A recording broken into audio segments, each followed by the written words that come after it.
uh, SEO, you know, and advertisements, campaign runs, and website designs, and all those things. We do that. We will share our social media accounts with you on the chats so that you can know more about us. The Ubuntu Youth Business and Entrepreneurship Center is a company that helps leverage Ghana and Africa's international relations to help support the growth and resilience of SMEs.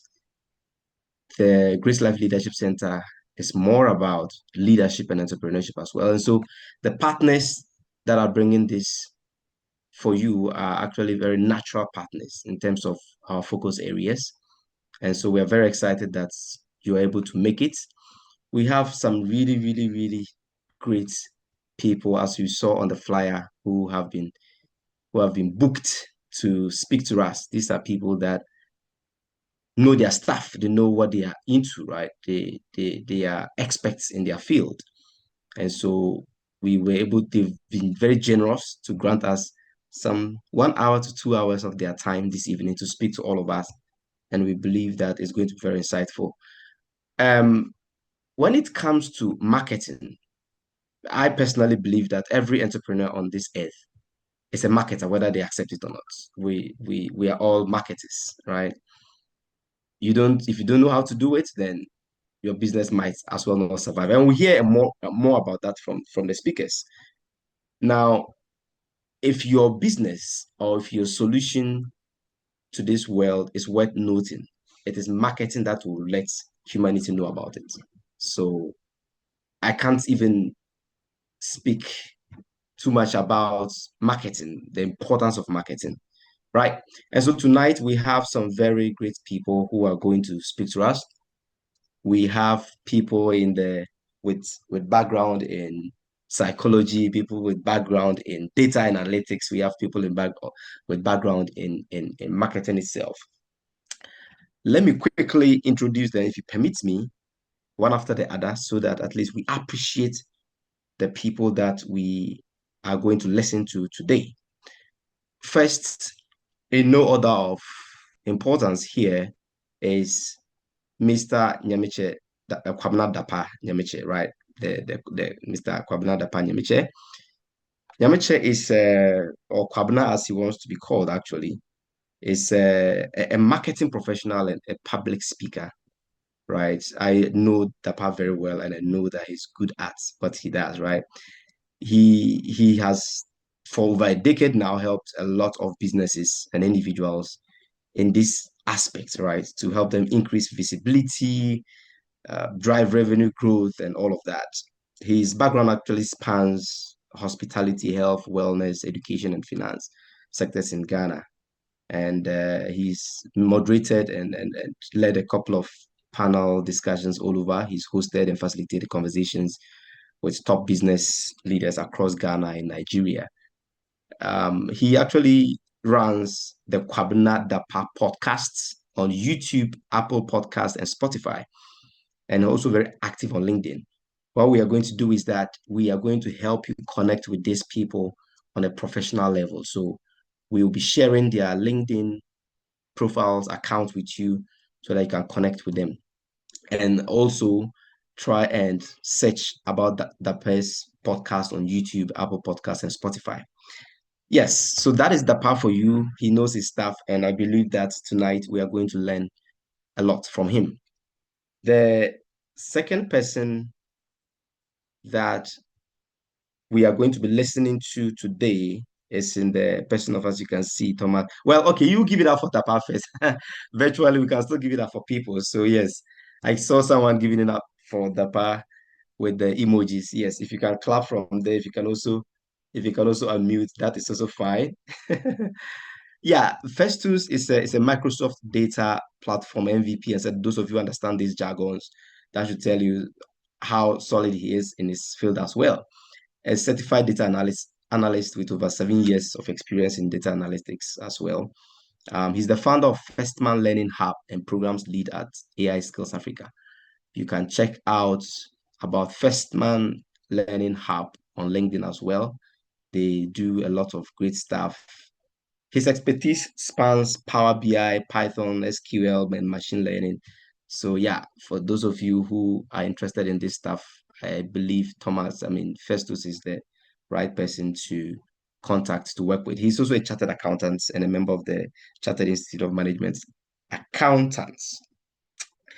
The last person, and not the least, is Mr. Philemon, and he normally corrects me on this name a lot, either Philemon or Philemon. Those of you who read the Bible a lot, I'm sure you will be able to tell us what the correct pronunciation is. Philemon is a partner at Emstar Capital and Investments, where he manages diverse investment portfolios, right? He said, oh, just put entrepreneur, but this is what he does as well, right? He's a co-founder of Savannah Web. You can also check them out as well. He also works with the Ubuntu Youth Business and Entrepreneurship Center as one of the directors. And currently he's growing a startup called Netcon as well. There where they design relative networking and connection structures for businesses and all of that. So yes, these are the speakers we have for tonight's meeting. They are going to take turns to speak to us about the various topics that have been outlined. A few in-house announcements, and then we will have Philemon start the evening with us. Please try and keep your microphones mute so that we can hear those who are speaking one at a time. Also, if you would want to speak, for today's meeting, we've scheduled it in a way that we will have to patiently wait for all our speakers to finish speaking before we can ask any questions. So if you have a pen and a paper beside you, or if you can just type it on your phones, mobile phones, I think that would be better so that you don't forget anything. I believe they are very happy and excited to respond to your questions that will arise from their presentations. So that is what I will ask of us to do. So please mute your microphones, and then also in terms of Q&A, later on we will let you know when to ask. If you have any concerns as well, you can actually type your questions in the chat as it goes on, and we might take notice of them so that you don't forget. All right, once again, ladies and gentlemen, thank you so much for joining. We are going to have our first speaker. And let me say that when it comes to the importance of this webinar, we are all aware, and we all know it too well. The world is very competitive now when it comes to business. It's choked. That's the word I actually want to say, with a lot of businesses and solutions and ideas. So it's important that before you can stand out, you will need to get your marketing game solid. And that is why it's important that we listen to people like these experts to help us shape our marketing strategies. All right. So we are going to have Kwabena Dapa to be the first speaker. And then from there, no, sorry, we are supposed to have Philemon as the first speaker. Then Dapa continues, and then we have Festus for the last. Philemon is going to speak to us about why people buy. Then we will transition to the strategies that will help us let people buy. Then the data and analytics strategies as well that can help us navigate this very competitive 21st century business world. And so please help me welcome Philemon to start with today's conversation. Philemon, if you can hear me, please take us away. Thank you so much. Yeah, thank you for the opportunity, and I've been graced to also share my thoughts and my insights, the little knowledge that I have gathered. To the good number of people that are here, so that they can also um, use them and then apply them to their business. First of all, do you hear me clearly? Yeah, we can hear you. All right, all right. So I just wanted to make sure that was okay. So without wasting much time, I'll just go right in and then share my screen so that we can start. Please, co-host, I would like you to prompt me if there are any irregularities, and then I'll be able to correct myself and then adjust accordingly. Yeah, so your PowerPoint is showing now, and yeah, why people Okay. buy Philemon K. Then we are yeah, I think we Uh, are good to go. all right. All right. Thank you very much for this opportunity once again. And just as Sylvester has introduced, I mean, he was quite on point. I try to stay under the radar a lot of times. So I was laughing here when he was saying all that that I do. And yes, I mean, I'm involved in a couple of things, juggling one and two here and there. But it's all good. I mean, naturally, I don't really categorize myself as an entrepreneur, but I mean, what I do is I just find problems and then generate value to solve those problems. I mean, that is my ultimatum, and that is what I've been about all along. So, as he rightly said, I have a psychology academic background. I also completed the University of Ghana, and so from that background, I'm able to apply insight from the psychological perspective into business, and it has helped me a lot. So today, I want to use the opportunity to also share these same nuggets that help me, propel. Because, well, I wouldn't give you much. Just I would go right into our presentation, and then I would give you everything that I have. Yeah. So why people buy the psychology of marketing? What we are going to do today is that we are going to connect ideas together so that we get a holistic lens from which we can view and approach marketing.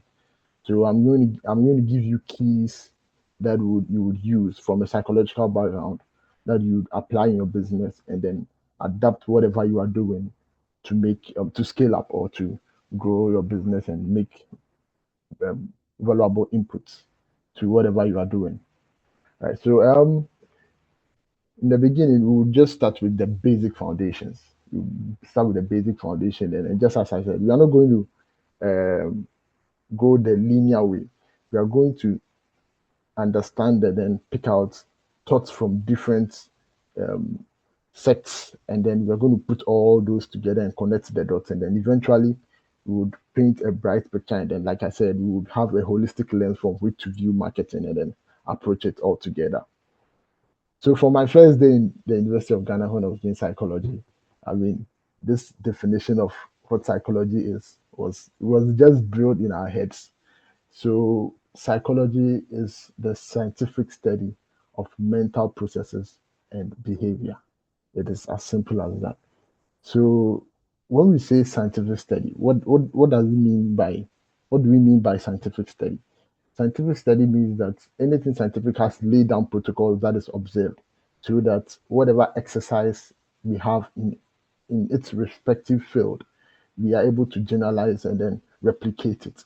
So when we say something is scientific, it means that the whatever school of thought or theory or whatever it is has gone through protocols, and these protocols are intentionally laid down to make sure that whatever that will come out is generalizable, and then it is replicable. We can replicate it in so many times in different areas. When we talk about mental processes, psychology is not voodoo. Sometimes people say, I meet people and they say, you do psychology, so can you read my mind? It is funny. But then psychology is trying to understand the mental process, how you think, and the reason behind what you do. And it is in that equation that is how come behaviors are being generated. So that is why we say basically psychology is a scientific study of mental processes and behavior. Again, like I said, we are going to be taking ideas, and then at the end we'll put all of them together, and then we'll have the holistic view. So there was this sentence I got from watching Nat Geo, and the man who was presenting said, "When you understand the killer, you don't fear it." So they had crocodiles who were migrating to a certain area in Arizona, and they didn't understand why the crocodiles were doing that. And initially they were afraid, and then most of the people living there left the area. Hello, But when the scientists Philemon. came, yeah, hello. So I don't know if you've changed to a different slide. I think our participants are only seeing the first slide. So have you Uh, moved to a different slide or you're still on the first slide? do you see what is psychology? No, we are seeing why people buy. Oh, The third introductory slide. oh, sorry about that. I've changed my slide. Oh, okay. So, okay, let me stop sharing and then do it again. All right. Sorry about that.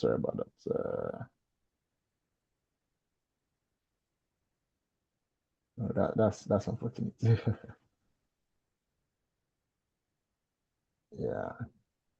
Do you see the second slide now? I think it's yes. All right. What is Sorry. So this psychology? is what I was Okay, yeah. talking about. Oh, okay. I thought you had a picture. So I was talking about what psychology is. It being the scientific study, lay down protocols of mental processes, how our brain works, and behaviors, the result of the workings of our brain. So I was saying that when you understand the killer, you don't fear it. So I'm applying that same thought to the mind. When you understand the human mind, you know how to work around it. You don't fear the human behavior. You don't fear that when I do this product, it will not sell because you understand how to um, lure people in and elicit particular behaviors that would attract people towards your product. So that is generally implying from what the definition of psychology. The next basic foundation that we are going to lay down is what marketing is. So the AMA is the American Marketing Association. So anything American, they have for them, they have big associations that have a big body that regulates a lot of things. So they have the American Psychology Association, American Marketing Association, and so forth and so forth. So according to the American Marketing Association, marketing is a set of activities or set of institutions, protocols, processes that people go through in order to create and communicate or even deliver particular value in exchange for whatever you are giving to your customers. So we are basically going through a set of activities or institutions or processes or more or less protocols. So you try your slide and see if it will go to the next one because we are still seeing the second one too. Oh, If it come doesn't on. go, then maybe I can share from here for you. Okay, I have switched to what marketing is to the next slide. So it's still on the first one. So you maybe, let Oh, me share from here if that's okay for you. okay, sure. I'll just prompt you when when you're moving to the next slide. All right.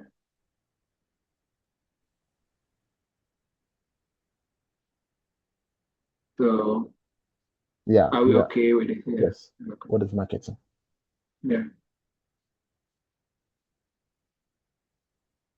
Yeah, so you can put it on presentation view and then we go from there.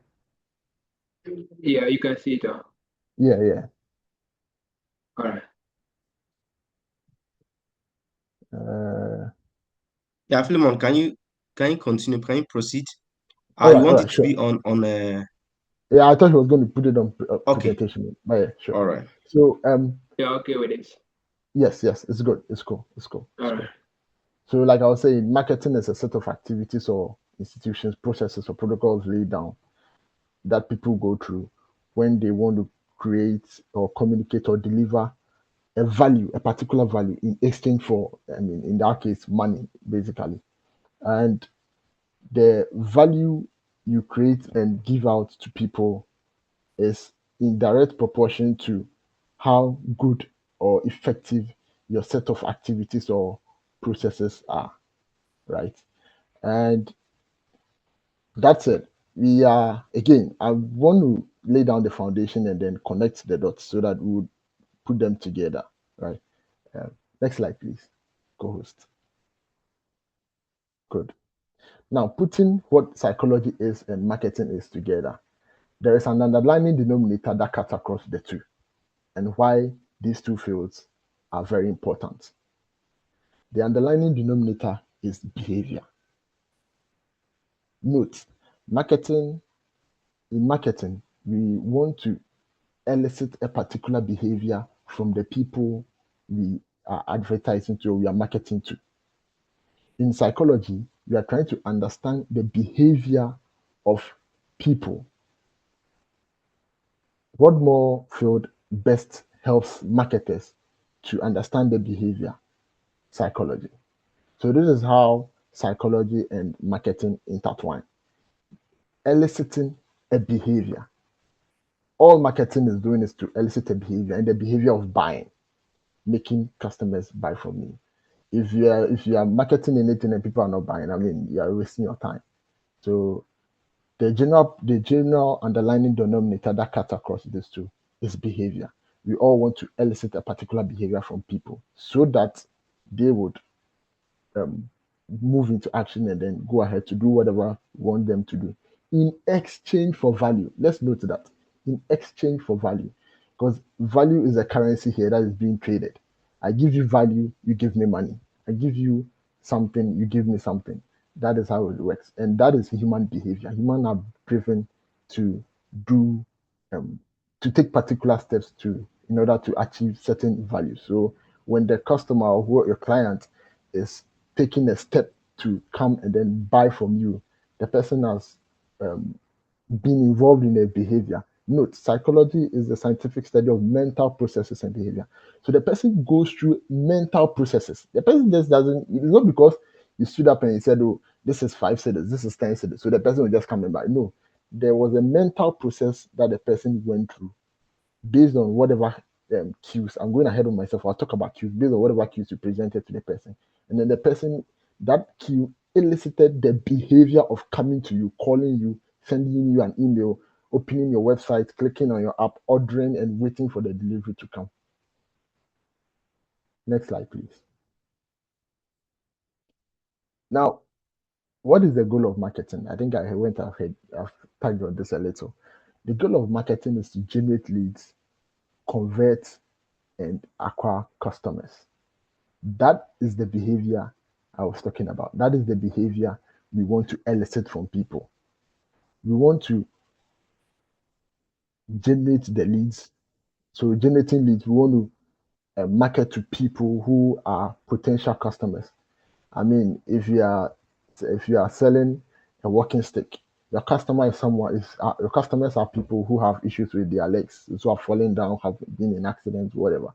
So those are your leads. So the goal of marketing is to make sure that whatever product we have is being targeted towards our expected leads, and now these leads convert to pay and become customers that would come to you regularly. That is the goal of marketing, and that is the behavior we are all trying to elicit from people. And hence, we need psychology to do that. Next slide, please. Good. That's it. We are picking another thought. What is a good product? Now, I'm doing this presentation in assumption that we all already have good products. We all already have good products that we are marketing. So I want to put that in context, because I mean, if you don't have a good product, all your marketing is in vain, right? There was a psychological study that they did, and they realized that the recall of good marketing, when it goes south, I mean, when it goes in the negative, is devastating. I'll explain it whilst I touch on this slide. So again, the American Marketing Association, right? They gave out, from research and their studies, they found out that a good product is a product that encompasses all these four particular points: features, function, and benefits. A good product is a product that has features. Yes, it has optimal size, optimal color, optimal ingredient, texture, materials. It feels good and it fits where it's supposed to fit. The color is not it's not abhorring. A good product is a product that has function. It does what it's supposed to do. You order a stapler and then you come in after stapling three papers. The stapler is malfunctioning. That is not a good product. A good product is a product that is useful and solves problem. Again, using the stapler example, you buy a stapler and then the stapler cannot even staple the paper well. It is a bad product. A good product is a product that gives value or advantage to to the consumer. So say you are offering a service. The service you are offering is going to save your customer a lot of time. The customer would have woke up in the morning, washed it, used about 40 minutes, 30 to 40 minutes to wash his car before driving off to work. But your service is going to people's houses and washing their cars for them so that when they wake up, shower, and come out, the car is going to move. That is a good product. So a good product is a product that encompasses all these four characteristics. Now, you can have a good product that has good features. It fits, it has a good color, it has good texture, um, it gives value to the people. And when you look on the chart, in between features and benefits, we have a well-designed and valuable product. You can have a well-designed and valuable product, but the product has no function or usefulness. It is not an effective product to solve a particular problem. The stapler might have been attractive, has Alcantara, good texture, good on the feel. The product like the stapler can be something that is going to help you staple a lot of papers fast and then organize your shelf. But the stapler is not working. The spring is not working well. The function of the spring is not performing. So your product is not, if it doesn't offer an effective solution, it is not a good product. So a good product is a product that encompasses all these four together. Now that's it. We've seen what a good product is. We've seen what psychology is, and we've seen what marketing is. Um, Next slide, co-host, please. Good. We realize that again, for customers to become, for leads to convert and become customers. Um, Often, let me digress a little. Often, people miss that in business a lot. They generate the leads, so they have a good product. They generate the leads, they convert the leads to paying customers, and that is it. They don't have a community based customers. And how then do we achieve all these things? A good product is also a product that is going to make your converted leads a, paying customers who will be coming regularly all the time to purchase your services, right? And so there's this he's a Atta Brooks. Atta Brooks is a professor at Harvard Business School, and all his research is on happiness. What makes people happy? That has been his focus of study, and it's an interesting study. I mean, we can all Google his name. I think I have his name down there, Atta Brooks, and then just read on some of his books. Now, for someone to be converted, for a lead to be converted to a paying customer, the good product you have that encompasses all the three features, all the four characteristics we spoke about.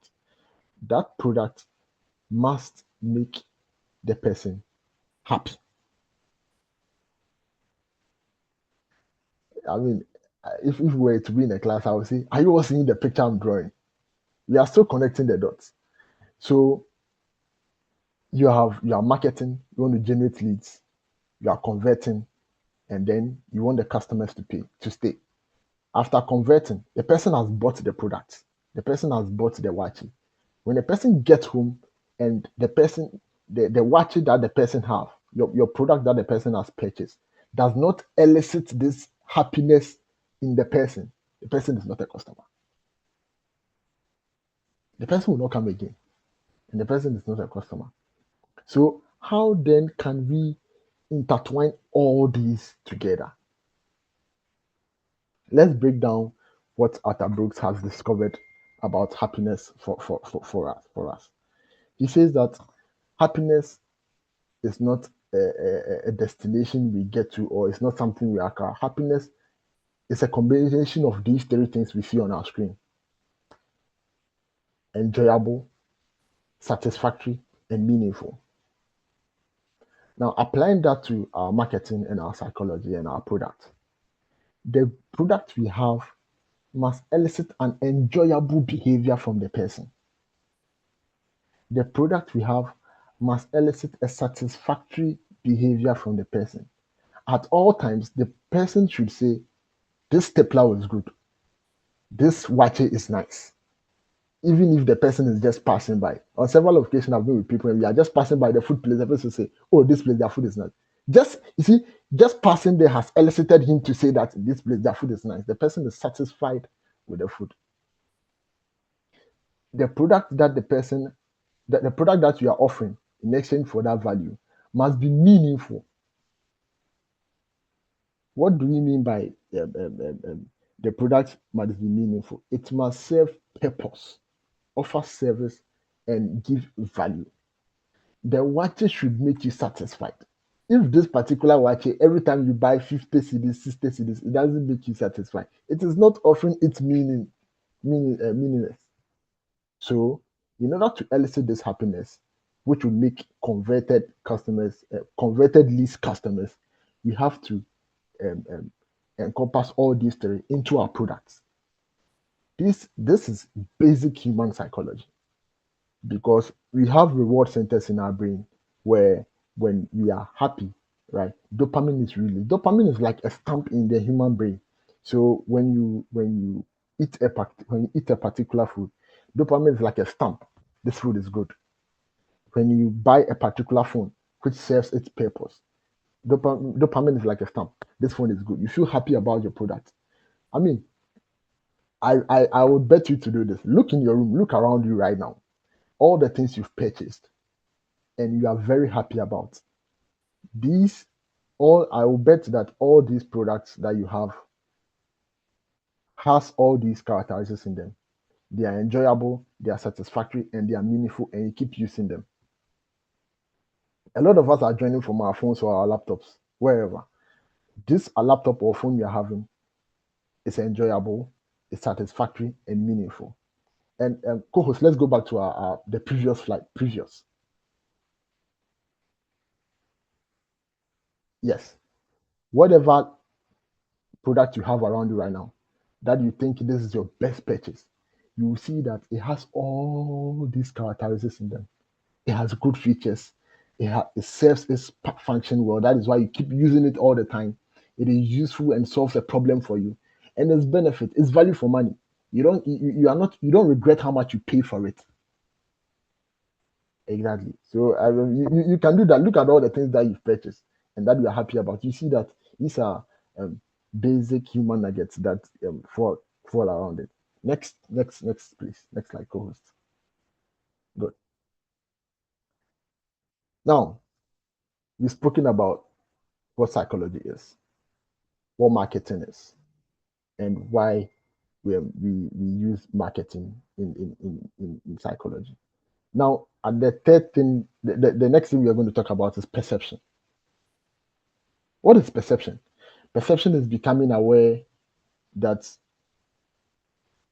particular objects or relationship or events, the things that our senses put in our brain. Let me put it that way. The cues we pick around.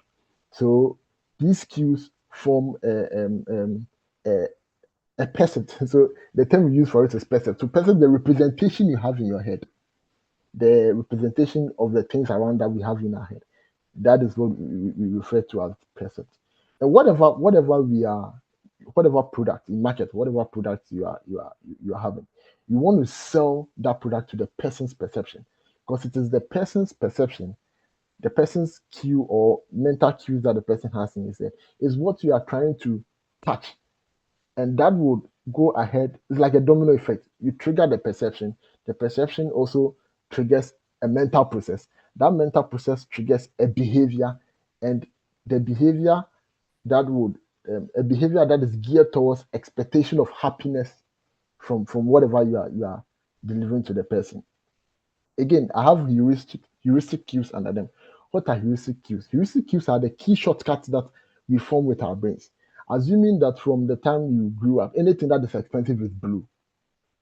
Which when next you go to any other place and then a blue item, a blue product is being introduced to you, all you say is that this thing is expensive. In name it say the anybody, they are heuristic cues we have in our brain. And as marketers, we should note them, because the cues that are being introduced into our senses, our mind, our eyes, our ears from childhood are stuck up in our heads, and we what's it called? We move into action based on those particular cues. The cues, it is because of the cues you have in your head about UBEC, about 360 ideas, and about this program. That is why you have joined. It is not because you wanted to join. All these cues were in play that made you join. The same way, particular cues in our environment makes us um, gear towards a particular behavior and then the act of buying. Hi, Now, next slide, Philemon. please. Yeah, so you have like 5 minutes to Sure. other speakers are so you use 5 minutes to wrap up and then Sure. thank you. Now, context. In matters of perception, context is very important, right? Assuming you have, depending on this is a funny example, depending on the geographical area you find yourself, right? Having a good product and putting the product in a black box and tying the black box with a red ribbon, no matter how good your product is, depending on geographical area, that product is going to be rejected by the market. Why? Because of the tag of black and red packaging we have in our minds, whether it's tagged to funeral or bad luck or whatever, right? And context is very important. You see, people throw it out there. Well, I mean, they say, oh, and then if you make your product red, it is catchy to the eye. You should make your product green. Yes, all those things are there, but context is very important. So you have to find, again, I'm going to connect the dots here. So people in particular areas have particular percepts. They have cues in their head that they've gathered from the time they were growing up. And now these cues in effect, when an item is being shown to the person, is being marketed to the person, it triggers those cues. They go through a mental process, and then the mental process is trying to push them towards a behavior that would expect buying. That is happiness, whatever will make them happy. So if your product is not going off, it's not going through all these sets, the person is not going to buy. No matter how good your product is, the person is not going to buy. So context is one key. And there's no one size fits all thing. I can't say that, oh, let your product be red. I can't say that, let your product be green. You'd have to go through your geographical area, do your market research, and find out the percept that people have in the particular area. So next slide, please. Good. Next is pattern recognition. So pattern this is the last dot we are going to connect. There is top-down processes and bottom-up processes.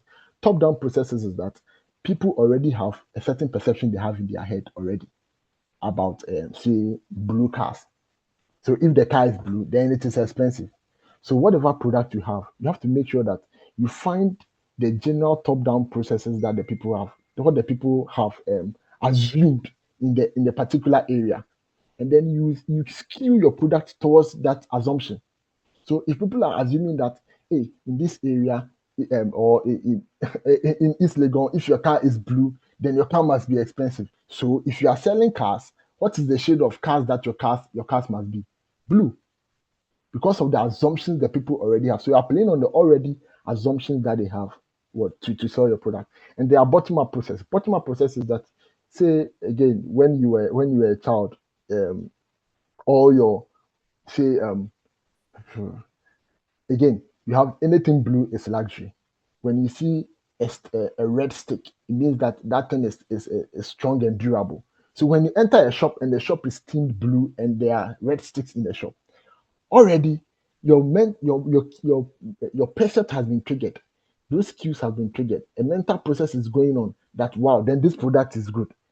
Hence, your body is geared towards a behavior that will elicit this happiness from you, and then you're going to move into action and actually buy that particular product. So I think I've done the job of connecting all these dots for us, and I hope and believe that we all see the great picture. Right. Yeah. Next slide, please. I think we are just done. We are just done about that. Okay. Next slide. 2 minutes more. Yeah. I mean, again, so yeah. Good. This is Robert Cialdini. It's a American social psychologist, and he came up with principles why people that will make people say yes. Reciprocity. If I am getting the right value for the exact amount of money I'm giving in exchange for that value, then I would say yes and I'll buy. Commitment and consistency. So being consistent. There's door in the foot and foot in the door. All these techniques are there. But again, context, context, context. What exactly must I be consistent on? You can't say that, oh, a lot of people are doing it this particular way. So even if I do it this particular way, it may work. It may, there's a 50% chance, but you have to niche your product to the context you find yourself. Social proof. A lot of people buy online based on the reviews we see under the item. So when a lot of people are recommending your product, I mean, people buy watches because a lot of people say that that watch is nice, not because they have anything to do with the watch, but because people have just said that their place the watch is nice. They will say the watch is nice. Authority. If a carpenter is giving you a health advice, you less believe it. But if a doctor is giving you a health advice, you will believe it. If a doctor is giving you a furniture advice, you will take more of what the carpenter is saying. So that's authority. You must be an authority on whatever product you are selling. If you are not, you have someone who's an authority figure. So I mean, if I didn't have an academic background in psychology, I wouldn't be invited to speak on the psychology of marketing. If they Right. if they had if And it's Sylvester had said, "Oh, I am a carpenter at even if they say I'm a carpenter at Tema, you people will not believe all these things I'm saying in the veracity that I am now as in having the capacity of psychology background. Liking, I intentionally use kudos. We all like kudos, hence Kivo got him to do their advert. So because we like kudos, we will buy Kivo. Unlike compared to the other brand. Scarcity. At the end of the day, now we all want that one now. So scarcity. And then unity. Unity here in the sense that everybody in the community buys from this woman. So we are all going to buy. At that particular time, the percept is that I trust these people, and these people are saying that this woman's watch is good. Oh, then this woman's watch is good. The person has connected the dots. So if you are marketing to such a person, you have to go to the people around the person and let those people believe that your product is good. Then you get me or that particular person. That is how I go. Next, like I think we are. I don't want to touch on the ethics and then make sure I touch on the ethics. Ethics back. no, Philemon, I think we might have to pause and Yeah, maybe yeah, see yeah, if you can come back again yeah. when the others are done. But this has been a great one. I didn't know that before I buy anything, my mind will go through all these things, but really, really Yeah, fascinating, right?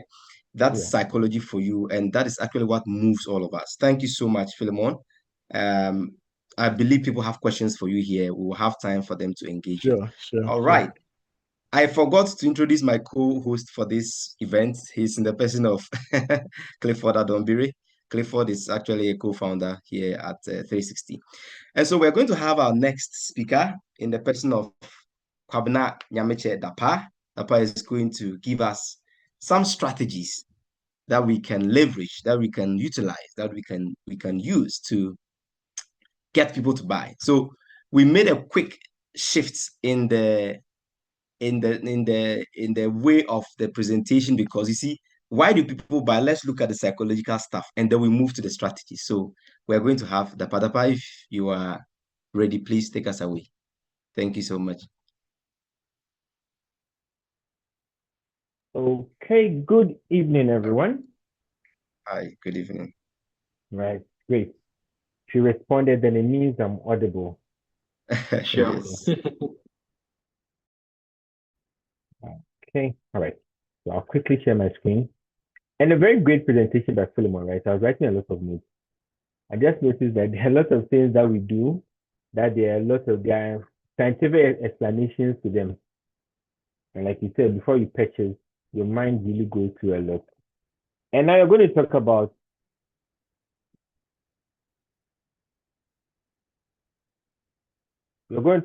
building marketing strategies that work, right? I want this to be a little bit more conversational. So let me know who I have here. You can just write your names in the comment section. Just write your name in the comment section because I'll be calling. I might, no, I shouldn't say this. If I say I'll call your name, you will not write your name. But yeah, write your name in the comment section. Now, building marketing strategies that work. Marketing is a big deal. like Philemon rightly said, we are looking at basically eliciting certain behaviors from people to make them make exchange. And I say that marketing is creating interest for valuable exchange. That's for me, that's my basic definition of marketing. Creating value for creating interest for valuable exchange. And when it comes to marketing, if you have been in the marketing field for some time, this is a question that most people ask themselves. Have you ever been, and they ask the question that they have spent money on marketing and wondered why it didn't work? You know, today, you see a lot of people, we have a new word called solopreneurship, right? So you have one person who probably has an 8 to 5 and he's running his business, he's a marketer, he's a salesperson, he's a CEO, he's everything. And these things have become possible today because of technology, right? Because today with ChatGPT, you can do a nice marketing plan, you can do things with AI, you can do things with tech to help you to become very effective and efficient. So people put in the money. And in marketing today, because yes, marketing is about creating interest for valuable exchange, people see the things that people are doing to create interest and they quickly jump upon it or they jump onto it without any strategy. Yes, they have a plan.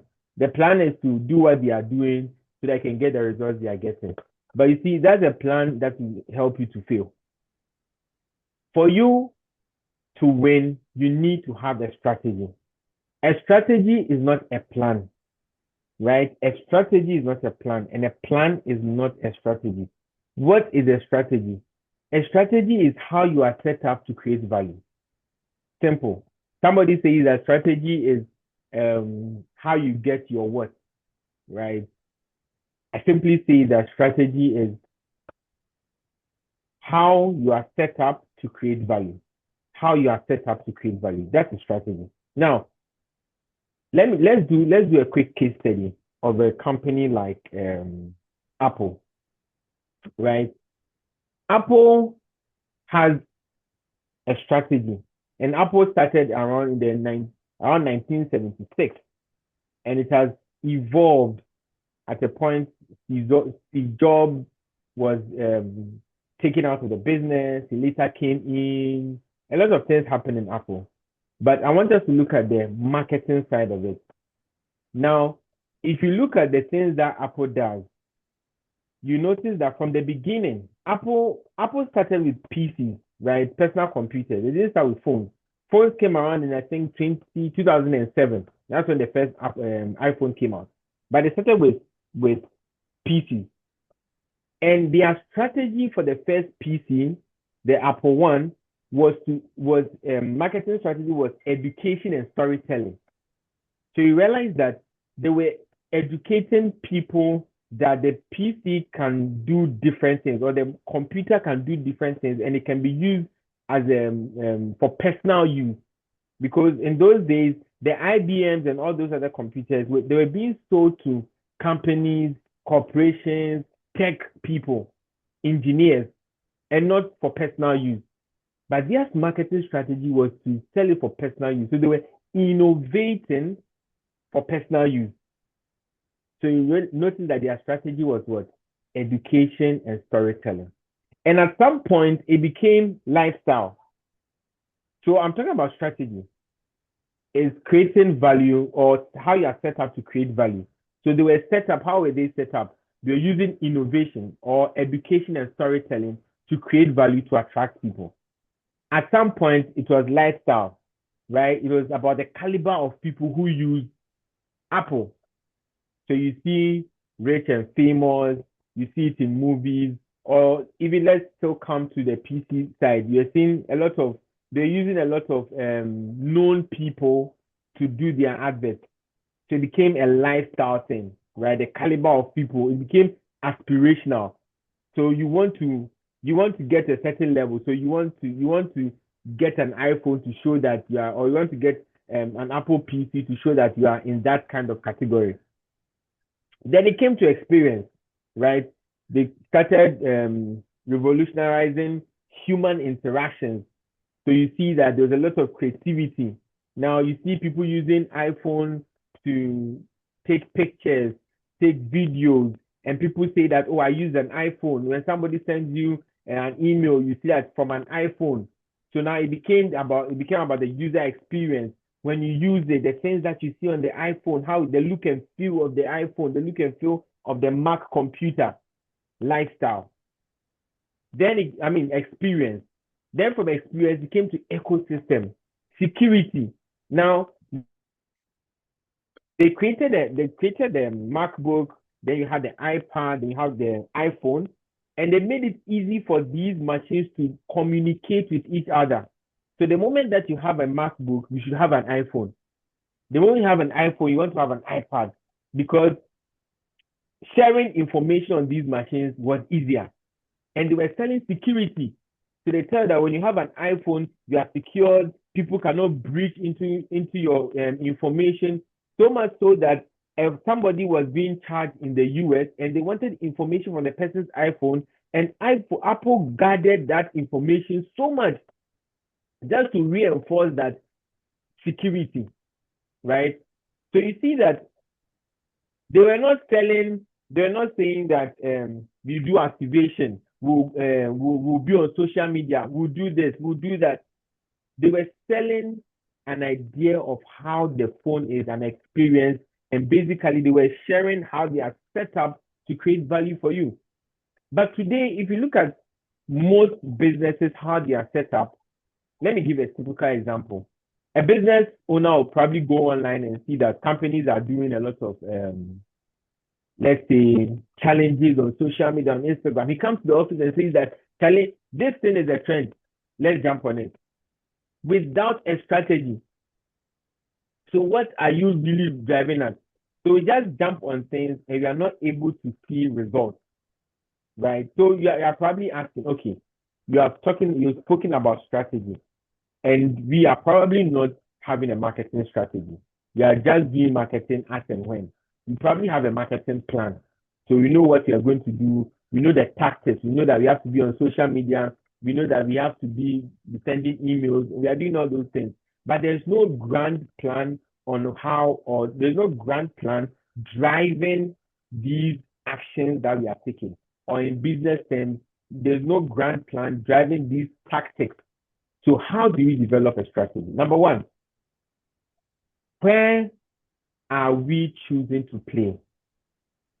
As a business, you need to decide, where are we choosing to play? Apple decided that they wanted to go into the PC. At a point, they decided to go into phones, and they went into competition with people like BlackBerry, and today BlackBerry is no more. So they were in the tech space, right? So as a business, where do you want to play? If you're in the food business, is that where you want to play? If you probably have some resources and you probably have some advantage in that space, so that's the right place for you to play. Sometimes it's not even enough for you to play there. You need to understand what the terrain is like before you decide where you want to play. So you should understand the marketing terrain, you should understand the business terrain, and decide where you want to play based on your capabilities and your resources. Number two, how do we choose to win? Right? How do we choose to win? Now, I'm going to use the Apple as a case study, Apple Store as a case study. Apple chose to win with innovation. So you notice that at some point, I think, was it in 86 or so? I think 85 or 86, that was when Steve Jobs was taken out of the business, because he brought in a former CEO of Pepsi who had his own way, who had his own plans of doing things, right? Steve Jobs was looking at innovation, driving the people to do new things. He was looking at stability and profitability. So there were issues and he had to be taken out. Now, when he was taken out, Apple began to suffer until Steve Jobs came back. And then they decided to go full innovation. So they were going on innovation because Steve Jobs was that kind of innovative person. So you saw that they brought out the iPad, then they brought out the iPhone. That is how they chose to win. by innovation, by bringing up new things, by revolutionizing the human experience. So that's how you choose to win. So you have to decide for your business, how do you choose to win? Right? The market space is a big place, but how do you choose to win? What are the things that you want to do to make you stand out? So one of the things that I see a lot of businesses doing today is trying to stand out by building trust, right? Through education. So you see businesses doing a lot of online education, webinars, doing a lot of sessions, like if you see sometimes MTN, you see them do a lot of sessions with people who are known in society, talking about very key issues that affect their customer audience.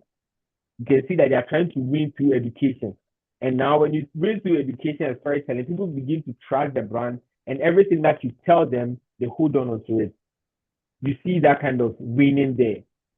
So you have to choose, how do we want to win in the market? What are capabilities, or what capabilities are needed to win? So now, the way you choose to win, you have to decide that the way we want to win, do we have the capabilities to drive the way we want to win? Very, very important.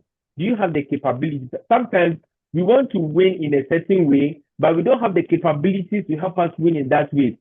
And instead of getting the right people to come into the system to drive it, we try to get the low-cost people, and we push them and push them and push them and push them until they are tired and they cannot run the business again.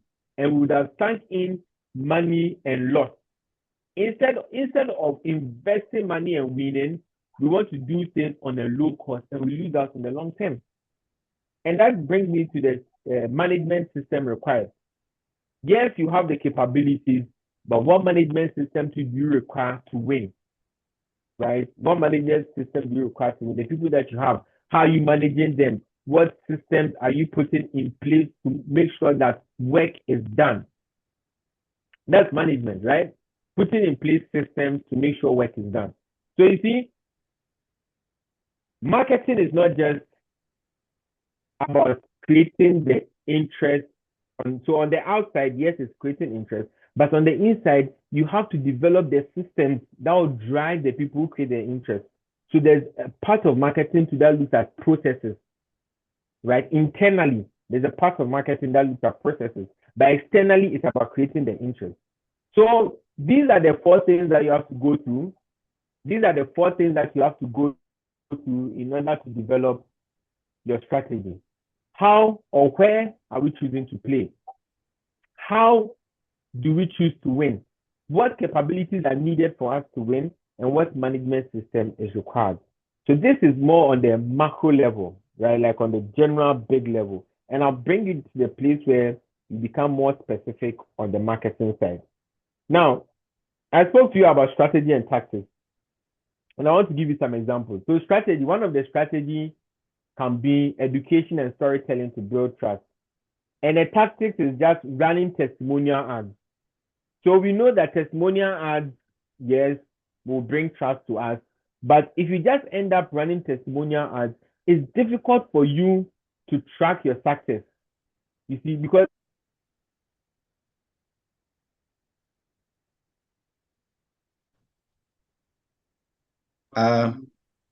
You are muted. we lost you. Okay, can you hear me now? Yeah, it's okay now, yes. Yeah. All right. So I was saying that tactics versus strategy, right? When you want to create value, you don't just go around doing activity. Now, tactics like testimonial ads are things that are done under the strategy of education and storytelling to build trust. Most businesses will just end up doing the storytelling, running testimonial ads, putting a lot of money. Probably they have seen a big brand do it, so they do it. And at the end of the day, they don't get the results that they want because there was no strategy around it. Now, if there's a strategy around it to education and storytelling to build trust, you notice that the copy that you even put together is something that is geared towards building trust and not just telling people about people's experiences, right? One of the mistakes that a lot of business owners, solopreneurs, entrepreneurs, and business people make is that they give sales objectives to marketing activities. So, for instance, if you are selling books, you say that I want to sell 500 books, and you give that to a marketer. What the marketer has to do is to understand the people's behavior and now develop a strategy and a plan to create interest.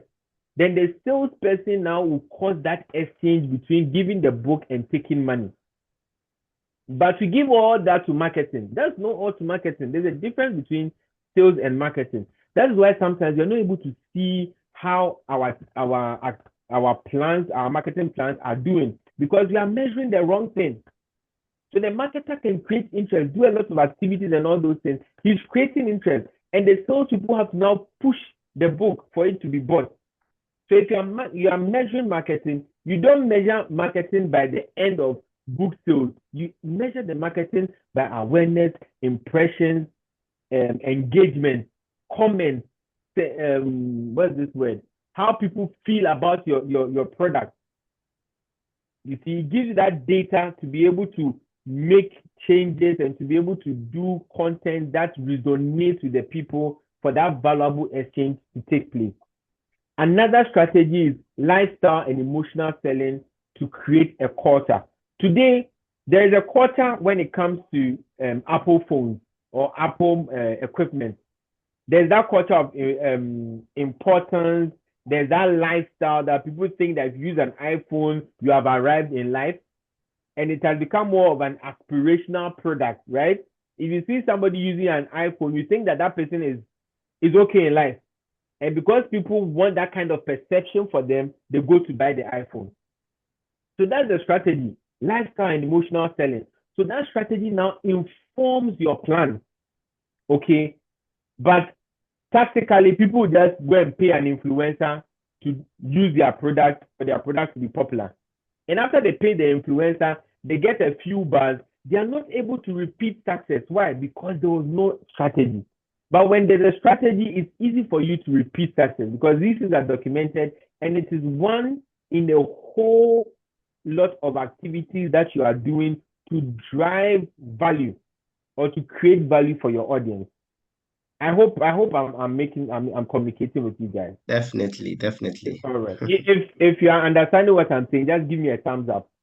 Where's my thumbs up? I'm trying to locate my thumbs up. Yeah. Okay, I can see 360. I only see Sylvester and 360 communicate. I think I saw some Victoria. Victoria mentioned her name. Philemon has Victoria.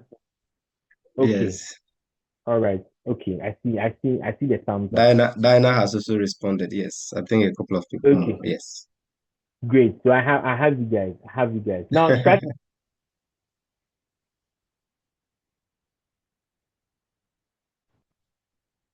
Yeah, we can't hear you. Can't hear me? Can you hear me? Okay, nice. Yeah. All right. So when you talk of employee-generated content, right? Today you see on social media that companies are using their own employees to create content. Okay. So as a business, you see people doing that, and also you get excited. Then you also go and call your people, hey, people are doing, let's do some. You see, you do a few videos, you get a few bars, then you lose out. But the strategy is that employee-generated content is created to drive connection, to drive that genuine or authenticity, right? So the strategy is using employee-generated content to drive connection and to drive authenticity. So you notice that the content that you use your employees to create is specific or is geared towards driving authenticity. So you get people to share their experiences in a way that it connects with the audience, so that the audience know that these are the kind of people who are providing the product for us, and we can trust them, and they are real people, and they are of a certain caliber, right? Perception, you get it? That's very important. So you are driving a certain perception with your employees instead of just letting your employees jump on popular content and creating it. You lose out. You see it. So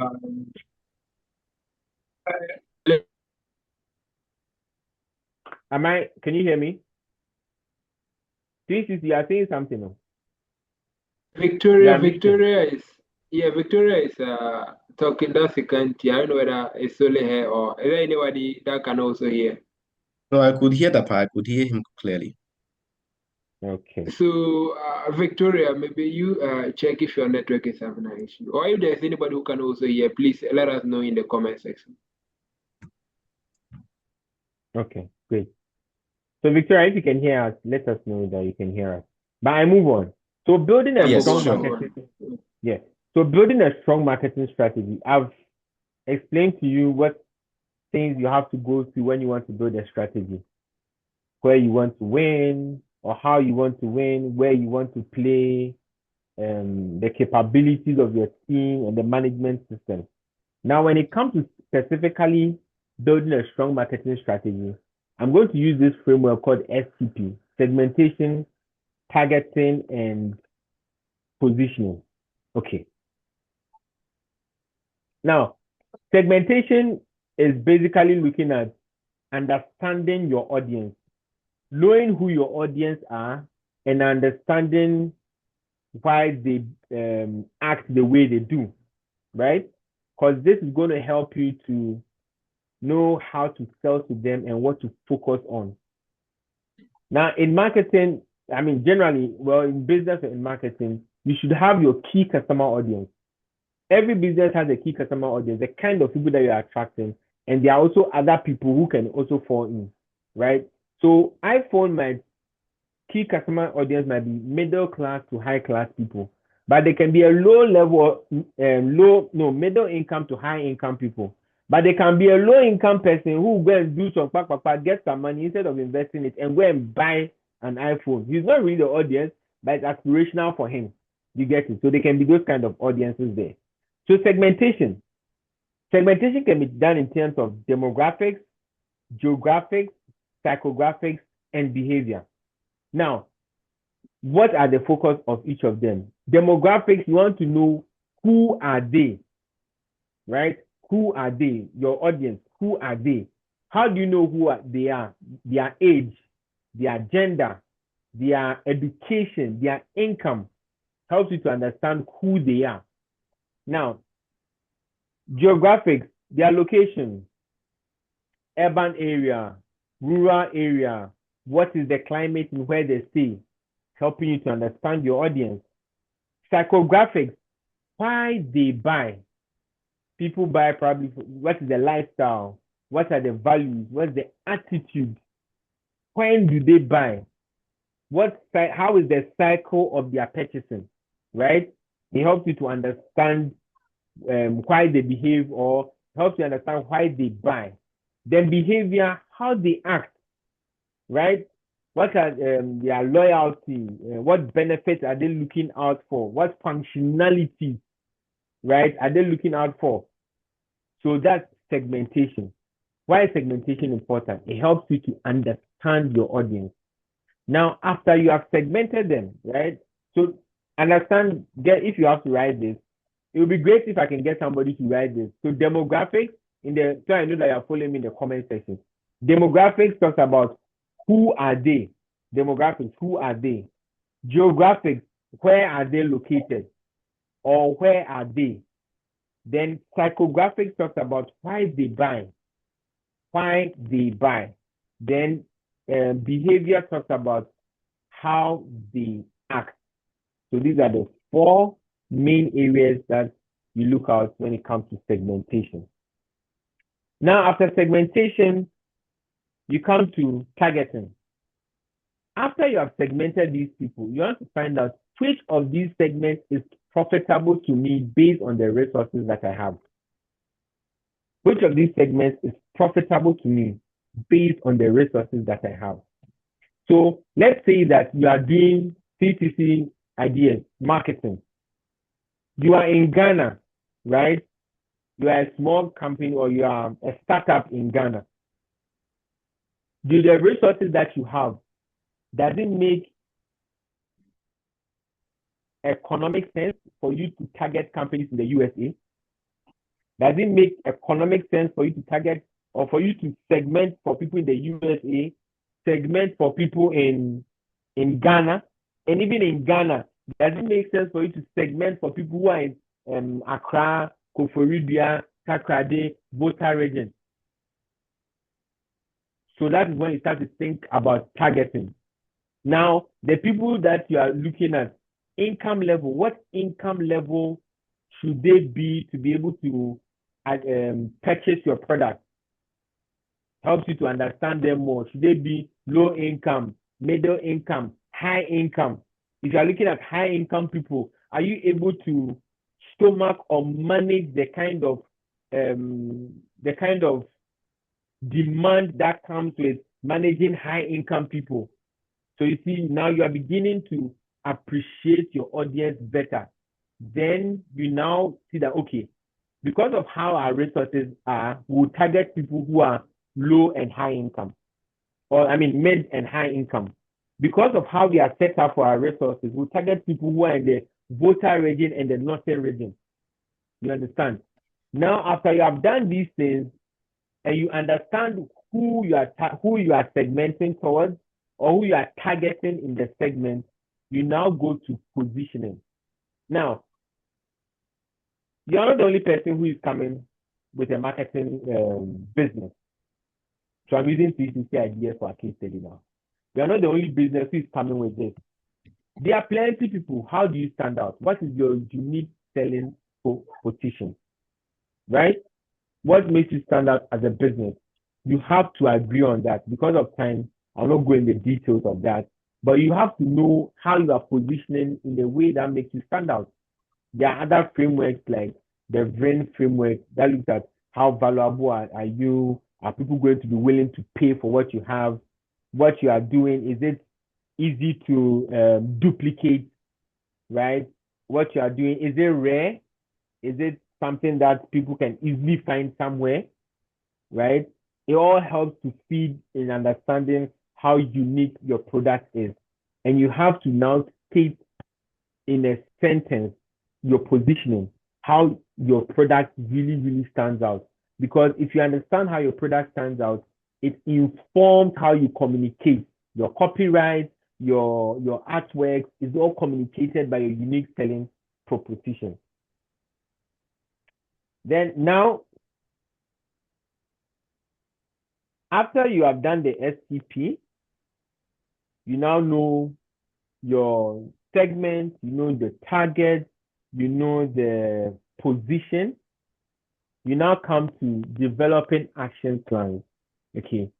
So you see that in developing the marketing strategy, we just didn't go like, Charlie, today everybody is on social media, so let's go to social media. No. We didn't go and say that, Charlie, today everybody is doing influencer marketing, so let's do influencer marketing. No. We try to understand our audience, right? We try to appreciate where they are. We try to understand our resources in getting closer to them, and we also try to understand how we can stand out from the competition, right? So after you have noticed all these things, you now come to your action plans. First thing, you have to set objectives. As a business, you should set objectives. What do you want to achieve? Because if you do not have an aim, you do not know when you have won. You should have an aim, and it should be smart, specific, measurable, achievable, realistic, and time-bound. So set objectives. Don't set too many objectives for yourself. And when I'm saying objectives, I'm talking about marketing objectives, not business objectives, because we are talking about marketing here. So you are setting marketing objectives, right? So you should have decided where you want to win. Then you set those objectives. After you set the objectives for your marketing, be careful when you're setting marketing objectives that you do not set what we do not set sales objectives. Because the moment you end up setting sales objectives, it makes it difficult for you to measure success. Right? So maybe for 360 ideas, you go and set objectives that by the end of this year, we should have 4 clients. Or by the end of the month, we should have 4 paying clients. That's the sales objective. How do you now create the interest to drive those clients? You want to look at your website. So you want to look at the various touch points, right? The various touch points that you have. After looking at your audience, knowing where they are and all those things, now you look at where can you meet them, and you look out for the various touch points, and you set objectives around all those touch points, how you can create interest, right? Okay. Then you find your audience where they are and you interact with them. So in setting your plan, now you know your audience already. So you should have found out where they are. Now, when you know where they are, you go to where your audience are. Okay. So you don't, if you have noticed that your audience are in voter region, when you are running ads, you go to the voter region. Don't come to Accra and wish that those in voter region will hear about you. It won't work. If your audience are on TikTok, don't say that I don't like TikTok. It's not about you. It's about your audience. If your audience are on Reddit, don't say I don't understand Reddit. No, go and read about Reddit and be there. Be where your audience are. Now, this is a marketing principle called the 11-7-4 principle. So it says 11 touch points over 7 hours on 4 different platforms. What are the touch points? Touch points can be short reels or reels, blogs, newsletters, all the things that help your audience to interact with you or see what you are doing. Okay, so those are the touch points: blogs, newsletters, and images, all those things, right? You have 11 of them as a business. So as a business 360, you should be sending newsletters. You should be doing reels, video reels. You should be on YouTube doing long form content. You should be on you should be doing artwork for other social media platforms. You should probably be doing webinars. So there are different marketing or promotional activities that you can tap into. Right? There are different promotional activities you can tap into. So you have to get about 11 of them. Right? So the principle is saying that people need to have seen at least 11 or interacted with 11 different touch points of the business within an accumulated 7 hours, not immediate 7 hours. So within an accumulated 7 hours on 4 different platforms for them to make a buying decision. Does that sink in? See how difficult it is to make people purchase, right? So people should have interacted with you on 11 different touch points within an accumulated 7 hours over 4 different platforms. So these platforms can be social media, email, billboard, radio. So you see how people have to go through the task people have to go through to make a decision about you. So if you are not putting yourself out there, it makes it difficult for people to make a decision about you. Then you should have KPIs. You should have KPIs. What am I measuring? You measuring impressions? Are you measuring engagement? Are you measuring leads? So you should know the things that you are measuring, and the things that you are measuring should also be in tandem with your business objectives. Now, when you are setting marketing objectives, the marketing objectives should be in tandem with the business objectives. That's very, very important. Because sometimes we make that mistake. We try to set marketing objectives independent of business objectives. It doesn't work.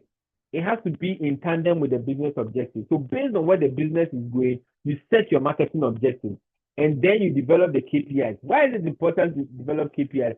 It helps you to know whether you are meeting your target or you are deviating so that you can learn and iterate. You see, when you develop a strategy, you cannot really tell the outcome of the strategy. You say, okay, you are doing education and storytelling. We can't say how many people that will bring. So we have to get our act together, run the campaigns, and learn and see how people are responding. Okay, so you don't necessarily have to just change strategy. Based on the strategy, you can be changing tactics. changing tactics, run the strategy for some time, and make sure that you understand it and you are able to apply it in a way that helps to meet your marketing and business objectives. Wabna, Yes. so yeah, you spend about 5 minutes to wrap up so that the next speaker can come in. It's interesting, but we have to also make way for the next speaker. So about 5 minutes in to wrap up. Okay, so I'm actually done. So thank you very much. That is the presentation on strategy, right? So strategy is a big thing. You have to be very involved in choosing a strategy that works for you. Read more, learn more. And I want to say something, right? One of the strategies too is that I tell people a lot is don't set up a business to compete. Set up a business to win. Because the competition can be complacent, can be complacency. It can be people trying to settle, right? If you in the US, there's this airline.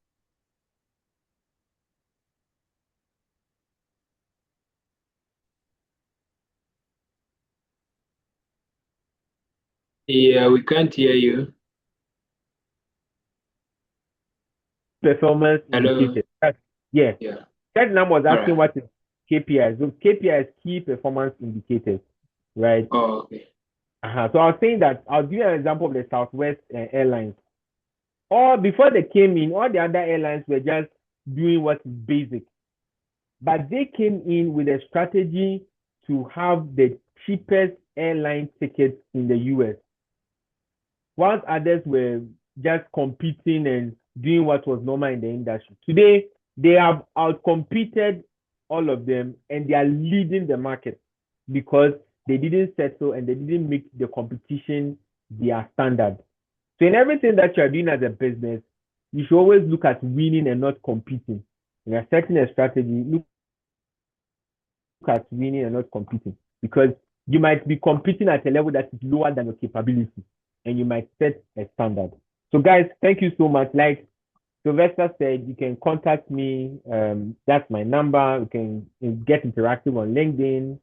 You can also check out my website and also the Kwabena Power podcast. I share a lot of content there, and I share a lot of content around management and helping people become leaders and not just managers around over or across all my social media platforms. So thank you so much, and I'll be around for questions.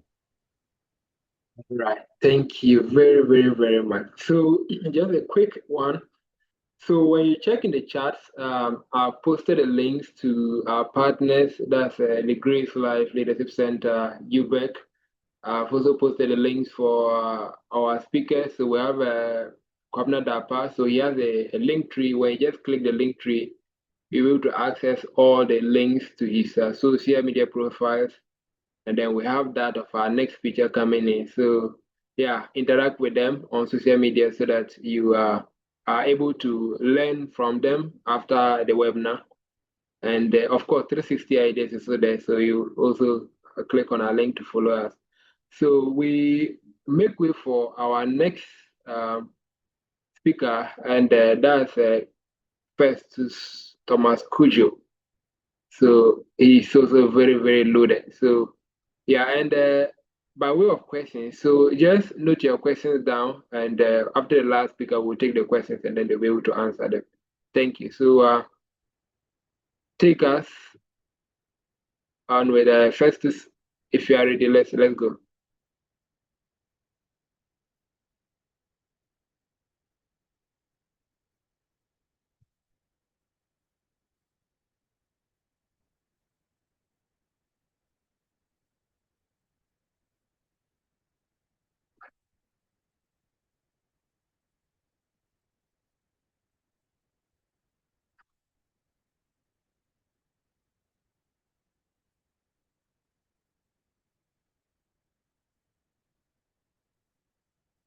Clifford, am I the only one who can't hear? Has Tapa left?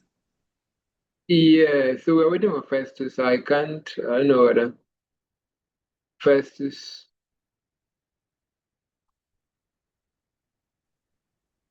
Can you hear Yeah, me? it's Festus. Yeah, Okay. yeah, I can hear you now. Okay. Good evening, everyone. Good evening.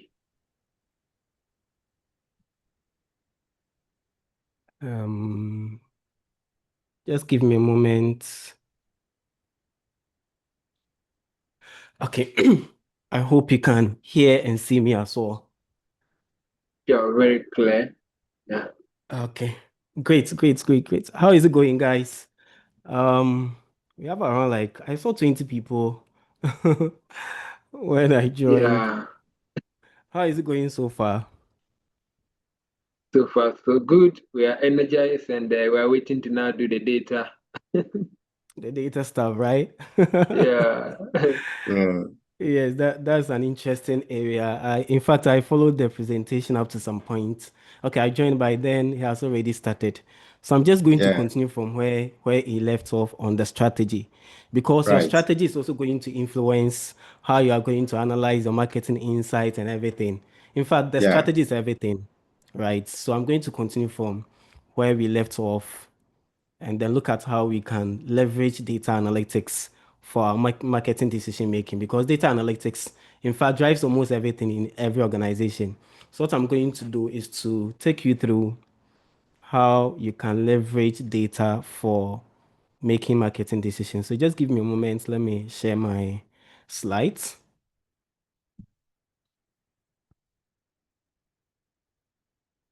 Okay.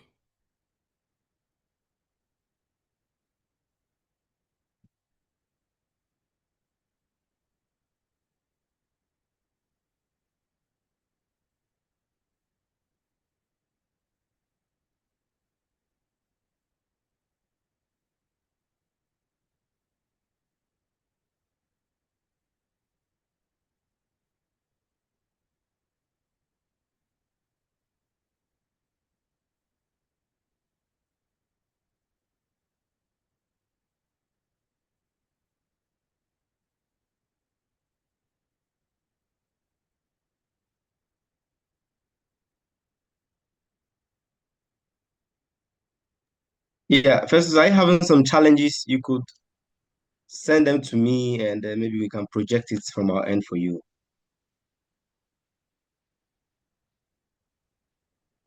Let's see. Yes, I'm coming up in Okay. a All moment. right. Okay. All right. Let me go back.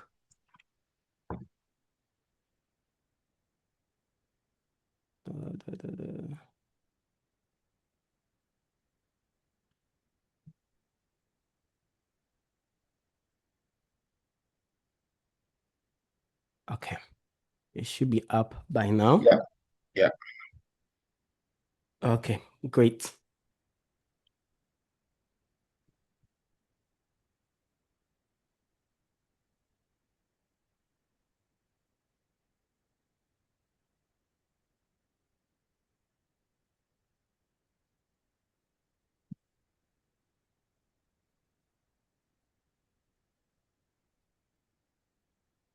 So just a quick way, I don't know whether that has been done already. So all of us on the call, are we into marketing? Like, what's the demographics like?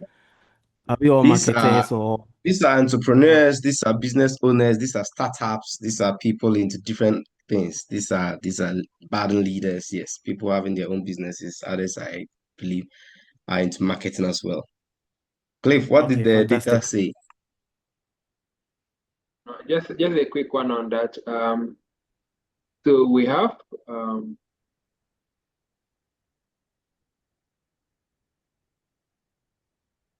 That's fine. You can share that later while it goes on. So you Well, can yeah, you what's can carry it's on. ongoing. Yeah.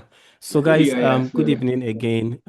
Yes, yes. My name is Thomas Festus Kujo. I'm a data analyst and then also an entrepreneur, just like most of us on the call.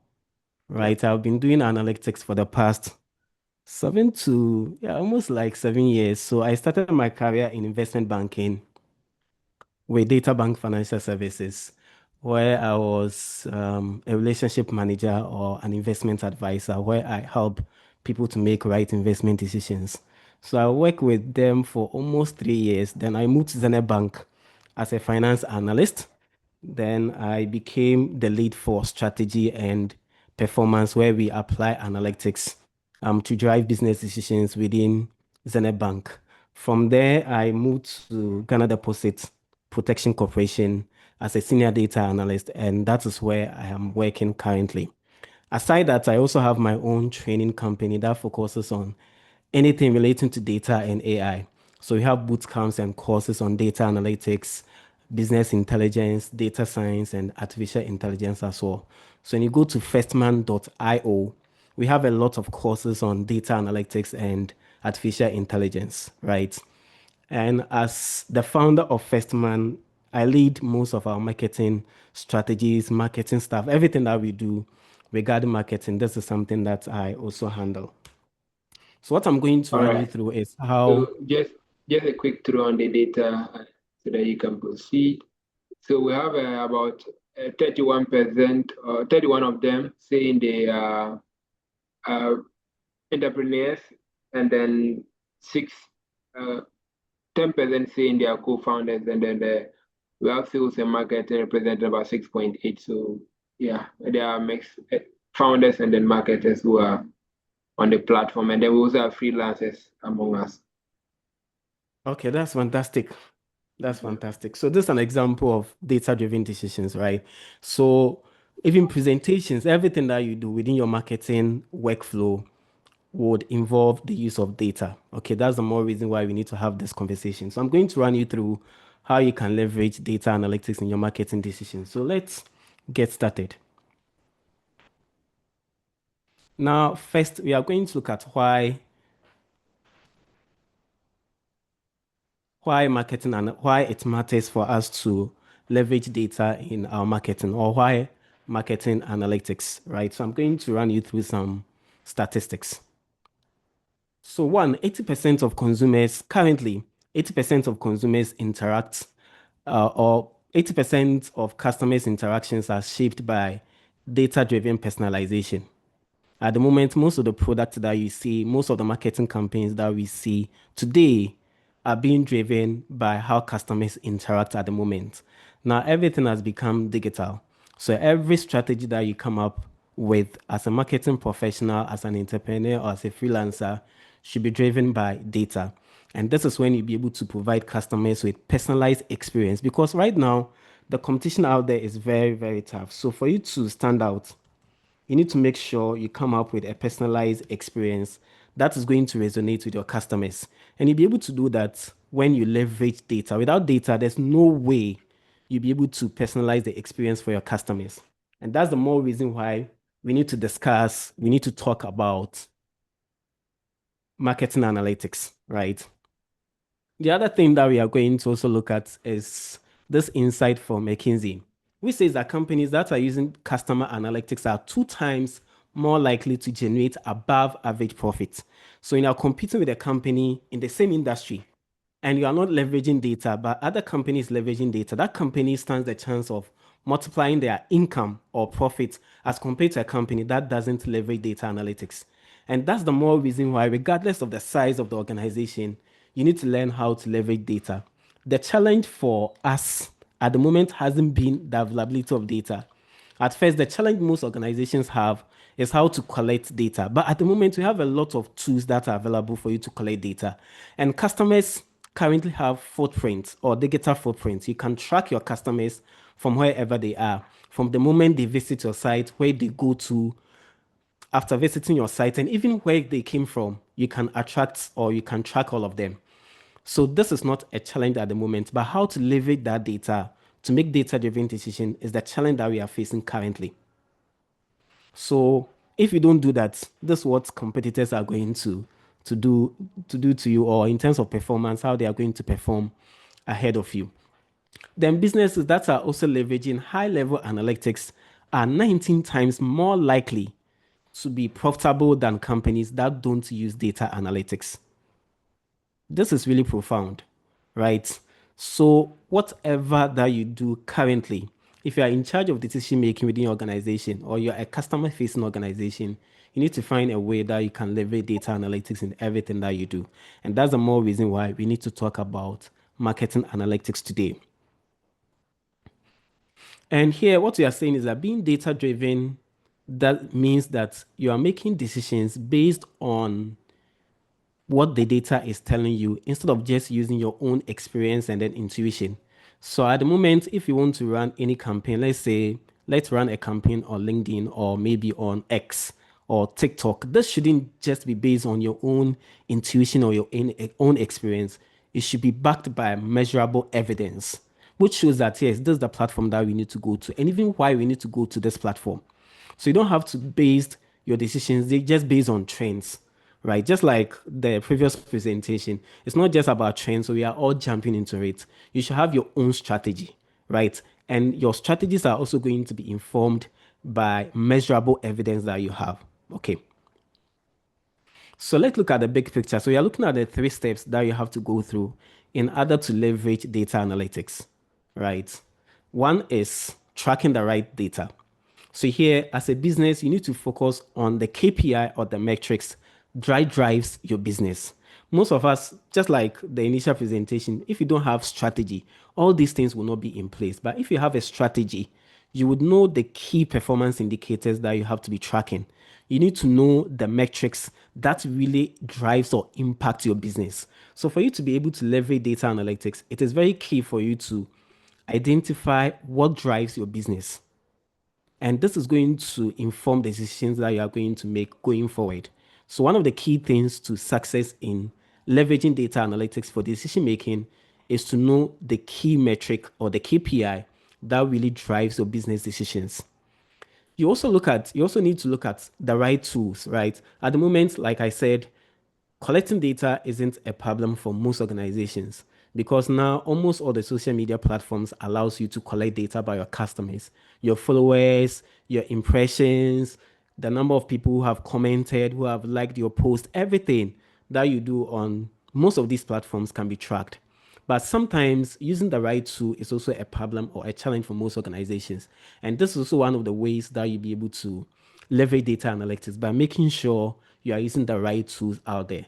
So as part of the presentation, we are going to look at some of the free tools that are available for businesses to leverage in order to harness the power of data analytics for decision making. Then finally, you need to look at how you'll be able to analyze and then turn your data into insight. And that is where the challenge is. Most organizations run different campaigns, they have social media platforms, but they don't really analyze the insight. They don't look at how they can transform that insight into data-driven decisions. They just look at the numbers. Okay, we had 20 likes or we have 50 comments. So what? They don't really mine that data. They don't really leverage that insight for anything. They just use it for reporting, and that's the end. For you to be able to leverage data analytics, you also need to make sure you turn that data into insights. And then not just the insight, but also into actions. So once you run, let's say, one campaign, based on the feedback from that campaign, you can use it to make informed decisions going forward. Even which platform should we run our campaigns? If you post on social media, what time of the day should we post? What type of content are you putting out there? All these should be driven by the insight.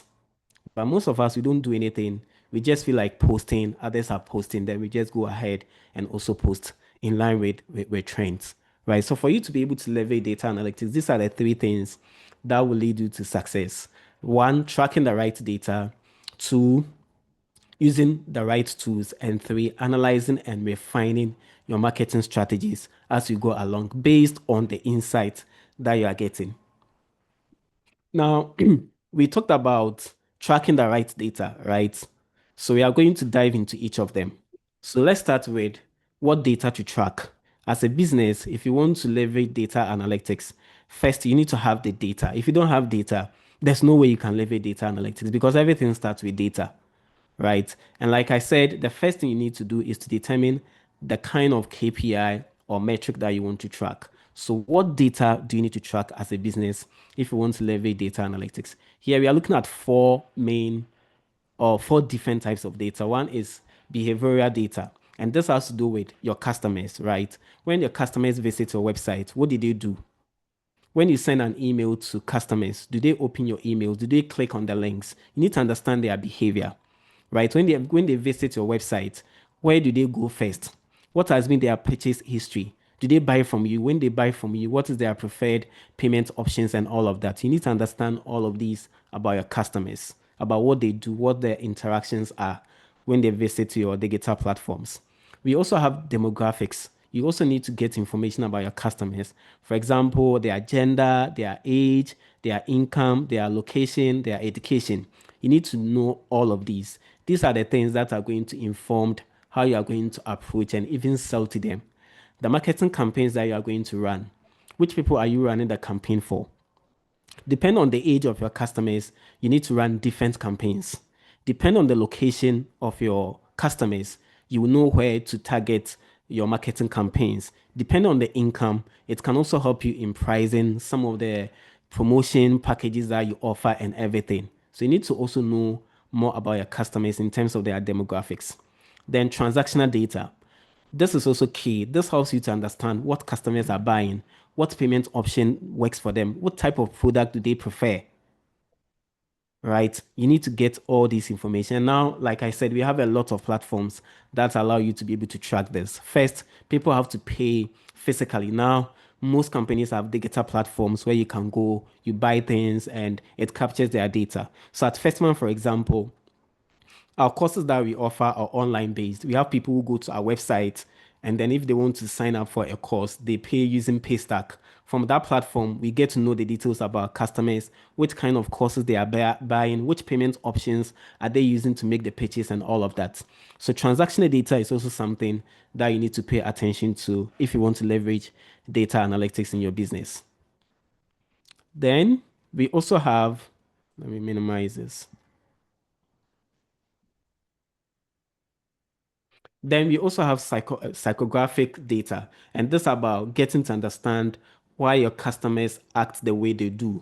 And I think the last presentation is going to highlight this more about psychology of marketing or something like that. So you need to really understand your customer. What are their values? It What are has their actually happened. motivations? We Oh, decided to really? have that early so that people know why people buy, right? So yeah, that Oh, has okay, happened already. interesting. Yes, yes, yes.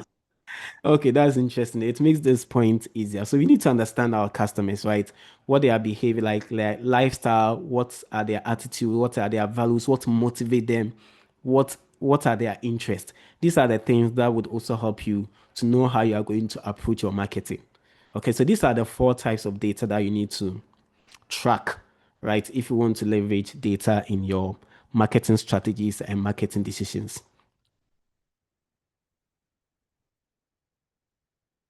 Now, here we are looking at tracking what matters, right? We have looked at all these things. So, what are the specific metrics that you need to track, right? So one is acquisition, right? So you have to understand how are you acquiring or getting customers.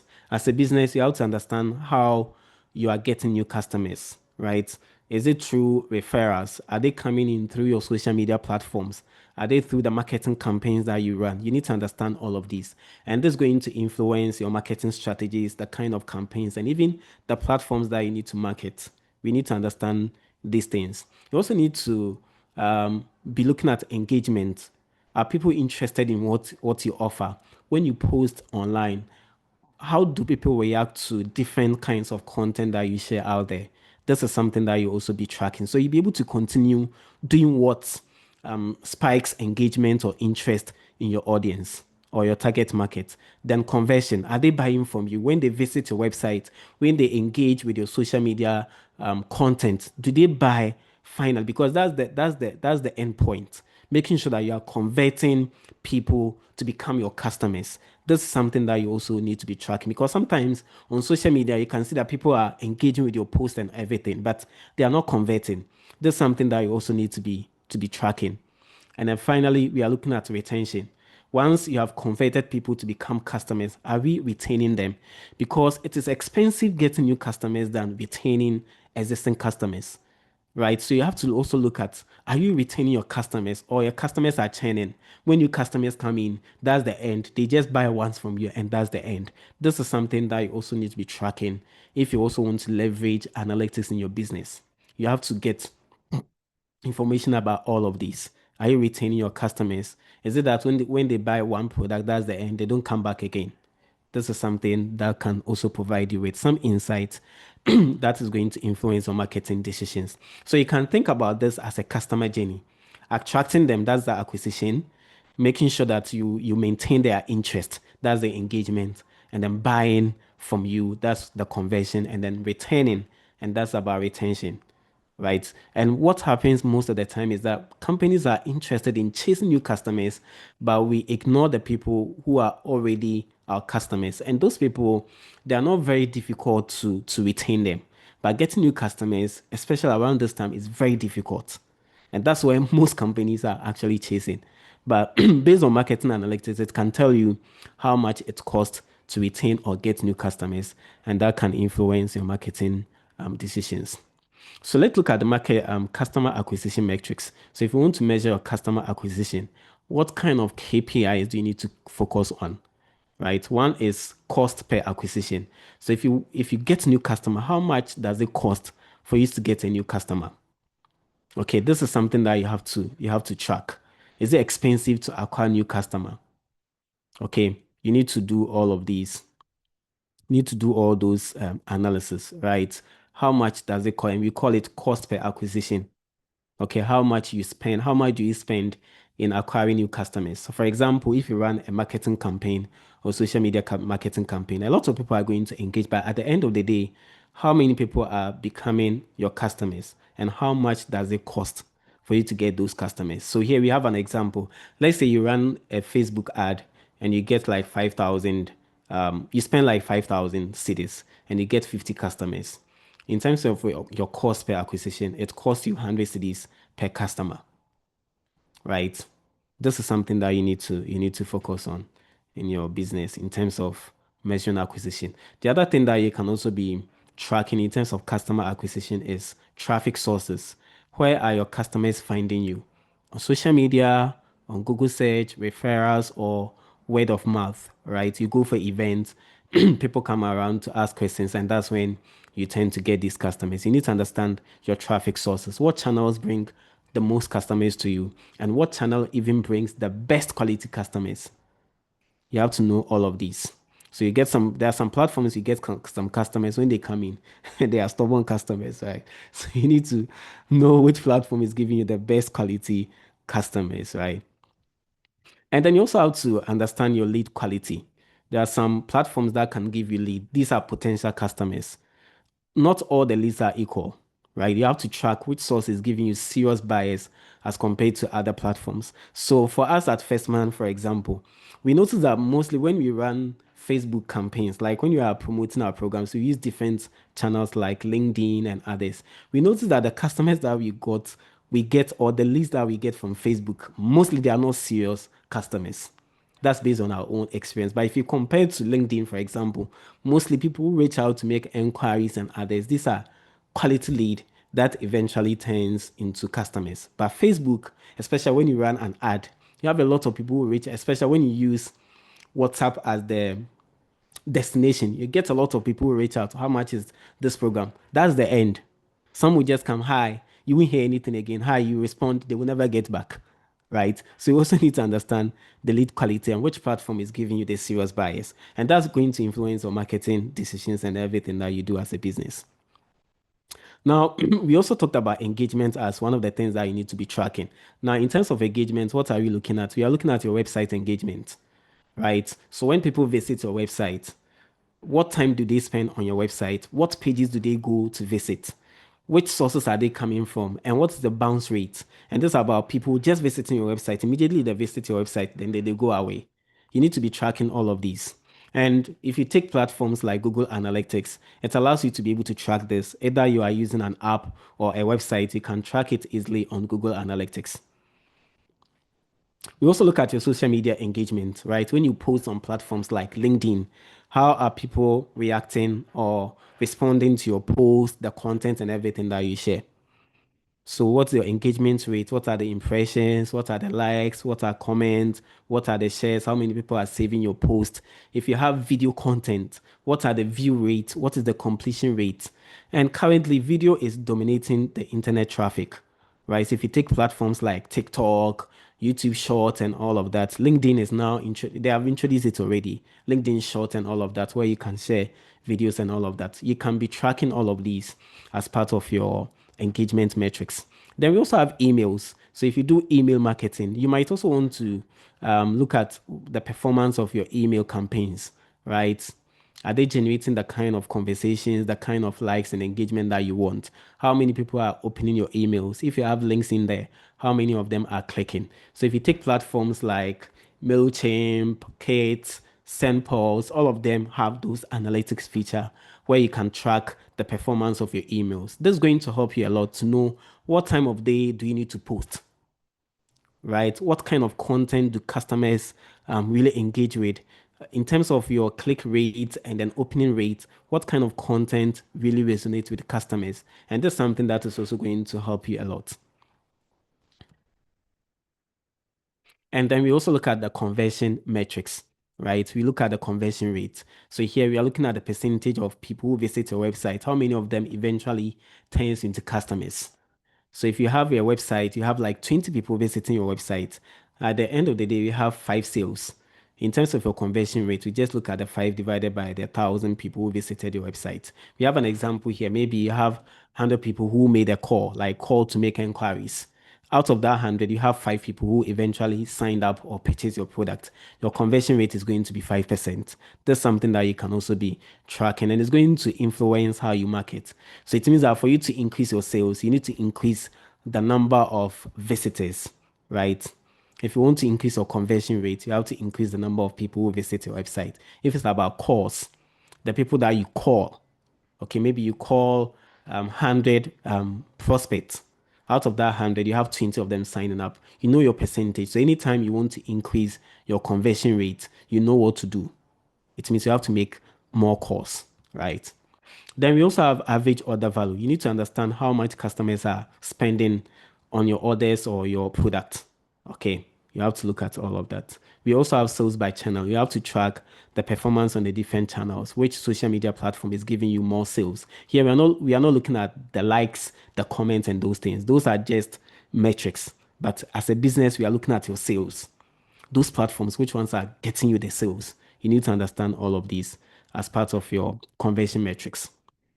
Then we are looking at the customer retention metrics as well. Here we are looking at the customer lifetime value. So if you have a customer throughout the lifespan of your relationship with that customer, what value are you getting from that customer? You need to measure all of that. And that's going to influence a lot of things. So for example, if you have a customer, so this is how we calculate customer life value. If a customer buys maybe a product that costs 100 cedis, and that customer buys the product 4 times in a year, and we assume that this customer is going to spend like 5 years or 3 years with us, we just look at the average purchase value times the number of frequency or the number of times the person purchased the items from us per year, and we multiply it by the number of years the customer spent with us. This is going to give us the customer lifetime value. So sometimes we might get a customer who wants a discount. If you really understand your customer lifetime value, you can compare that with the lifetime value of that, and you can decide whether you should give the person a discount or not. If you are spending on acquiring a specific customer, you can compare your cost to the lifetime value that you are going to get from the customer. And that's going to influence whether you should spend that money to acquire that customer or not. Because some customers would cost you more to acquire them, but they would also come in with a high lifetime value. It's just like getting a company which is going to sign a contract with you, maybe 20 years. But initially, you have to spend some costs, do some documentations, get to do some campaigns, get to spend on maybe buying things in order to get their attention, or spend on some platforms to be able to get their attention. You can compare that with the lifetime value. Some customers too, you spend more on them, but when they come in within some few months, they are gone. This can drive a lot of things that you do in terms of your customer retention metrics. We also have repeat purchase rates. This is looking at the percentage of customers who buy from you over and over again. Okay, so here we are looking at a repeat customers divided by your total customers.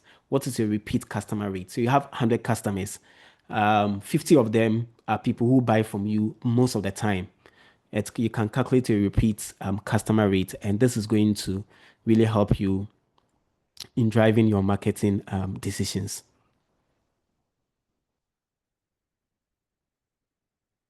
Then we also have the churn rate. So when you talk about churn, we are looking at the people or your customers who are going to stop being customers.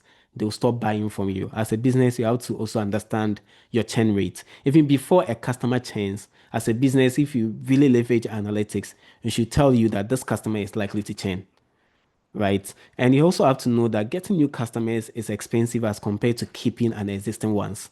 So you have to know your churn rate. If it is going up or it is going down, it's going to influence how you are going to approach your existing customers. And these are the things that are going to help you as a business.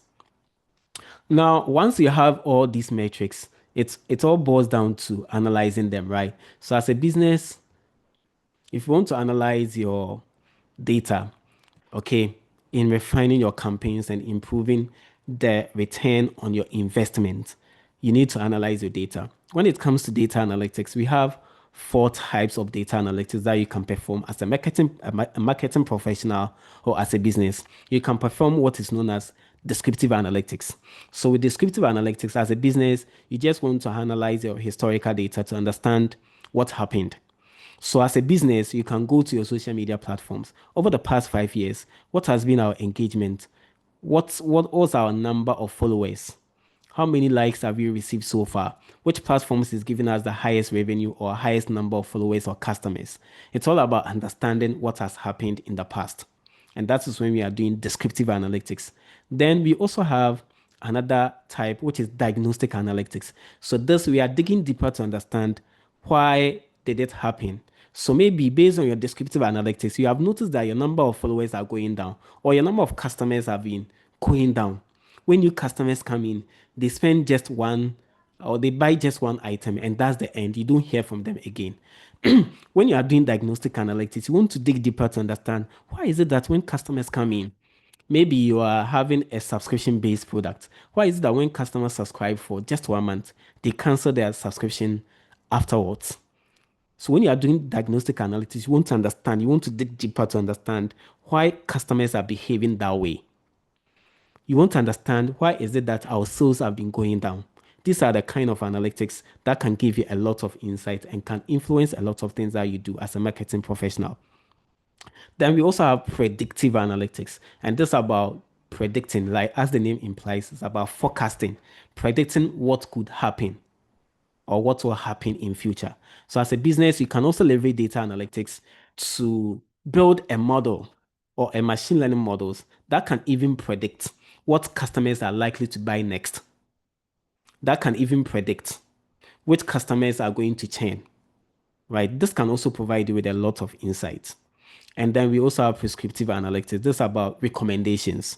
So when you go to platforms like Netflix, Amazon, YouTube, based on the customers or customers or subscribers past behavior, they have built recommendation systems that can even recommend the kind of movies that you need to watch. And all these are driven by data. If you don't have data, there's no way that you'll be able to predict. Those systems monitors your past behavior on the platform. What kind of videos do you watch? What kind of movies do you watch? What kind of TV shows do you watch on the platform? Based on that, they can recommend the next movie that you might be interested in. So if I open my YouTube account right now, my homepage or my timeline, what you are going to see there will be different from what you are going to see because the kind of videos I watched on YouTube might be different from the videos that you watch. And based on that, YouTube customizes your timeline or your homepage to suit the content that you watch on the platform. So I can look at your YouTube homepage and I can tell you the kind of content that you watch on the platform. And all these are driven by data analytics. So as a business, these are some of the analytics that you can perform. Most organizations, most of them are at the first stage, which is descriptive analytics. It's just about reporting, building dashboards that are showing insights about what has happened in the past. But for you to really leverage data to stand out and outweight your competitors, you need to look at these 4 things. Doing diagnostic analytics to understand some of the insight that you can see, building models that are able to predict even before those things will happen, and building recommendation systems that can even help you to take actions that will help you to stand out as a business. Another way that You can also leverage data analytics is for A/B testing, right? So maybe you are running a marketing campaign, or maybe you are launching a new website, right? You can do different versions and divide your customers into different groups, test the different layout of the website or the landing page, and see which of them converts, which of them are people more interested in. Maybe you are sending emails. You can come up with different subject lines and then send it to different people. See how the email is doing. And you can track the performance of the different options that you have. Then you can decide the one that really resonates with your customers. And that's going to help you a lot. In terms of posting, you can decide to post at different times, track their performance to get to know which times of the day do you post and you get more people becoming customers or even engaging with your post. All these are driven by data analytics, because at the end of the day, you are going to see a report or analytics based on the performance of the different options or the variants that you have, and this can influence your decisions going forward. So how can you use insight to refine your marketing campaigns? One is improving your advertising targeting, right? So based on data analytics, you can segment your customers into different groups or different buckets based on a common interest or maybe something that they share together. It can be based on demographics, it can be based on their purchasing behavior. And this will help you to make sure you are coming up with ads or products that resonates with your customers. So you're not just sending anything to your customers randomly, right? You are making sure you are targeting them with things that they are interested in. So, for example, I use Jumia to buy electronic devices, and I have noticed that they don't really send me any ads relating to any different types of products. Mostly, the ads they send to me are relating to electronic device or electronic devices. Okay, so you can leverage data analytics to improve your advertising targeting, making sure you are sending ads or content or product to customers based on the kind of things they will be interested in. Then one is optimizing your messaging and your content, right? We have already talked about A/B testing.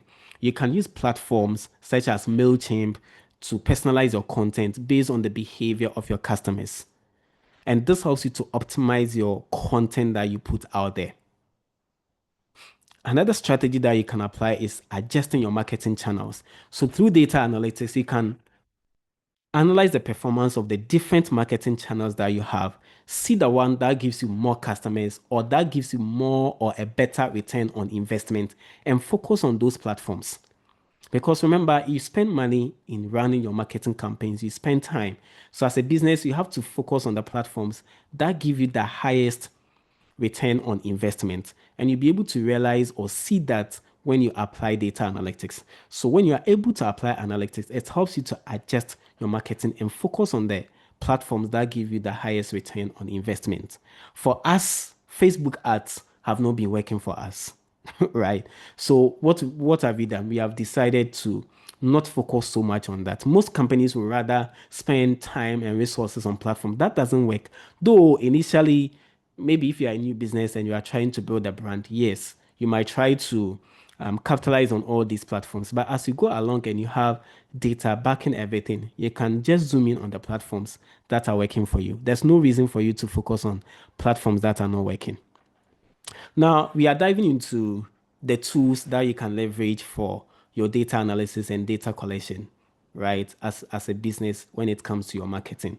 So we are looking at web analytics, right? So you have tools out there that can give you insight into your customers' visiting behavior. When they visit your website, which browsers are they using? Are they using mobile phones? Are they using laptops? This can help you in designing your website, whether you should come up with something which is mobile friendly or not. And you have platforms like Google Analytics and others. We will dive into each of them. So let me not jump into it. We also have social media analytics. We have a lot of platforms that also allows you to track your engagement and your customer reach, right? You can measure your impressions, your likes, your engagement, and others. We also have platforms that you can also use for your marketing campaigns that also allows you to measure your marketing results. And we are going to dive into it. So we are looking at the web and then the app analytics platforms that are free. So you have Google Analytics that you can use for free. In fact, you can use almost everything in there for free for tracking the visitors who visit your website. What are they doing on your website? Where are they coming from? From there, where do they move to? Which browsers are they using? Which devices are they using to visit your website? Even where are they coming from? Are they from Ghana, US? Even in Ghana, where specific locations are they based? These are things that will help you in your marketing campaigns. We also have Microsoft Clarity, which is also just like Google Analytics, which you can use in tracking your website performance. But it can give you more insight into when people visit your page, which specific areas are they visiting. It can give you the bounce rate for you to know which side of your website is not working for most of your customers. So these platforms are also free that you can also use. In terms of social media analytics, you can think about TikTok. Almost all the major social media platforms have analytics at the back end that allows you to track your campaigns, not just the ads or the paid campaigns, but even your organic, the posts that you share organically. You can be tracking all of them, which people are engaging with them, which locations. If you take LinkedIn, for example, it can even give you which positions, which roles those people are coming from, and it can give you a lot of insight.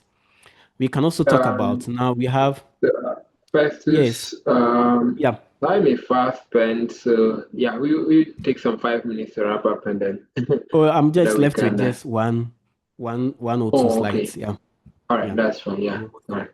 Yeah. Then we have generative AI platforms, though the focus is not on AI. We can reserve this for, but we have also another AI platforms that you can leverage in writing your content, getting to understand your customers, their pain points, and others. So we have some that you can also use for your marketing campaigns, generating images, videos, and all of that. So you have Nano Banana, Hydrogram for generating your images, ChatGPT, which most of us we know, and we assume that AI is all ChatGPT. Canva also has some AI things in there. You can use it in creating your presentations and all of that. Perplexity that you can also use for marketing research, understanding your customers, understanding marketing insights and all of that. You can also use Notion for tracking your customers and all of that. Then we also have data visualization tools that you can leverage to visualize the insights as a marketing professional, like Power BI is there and it's also completely free.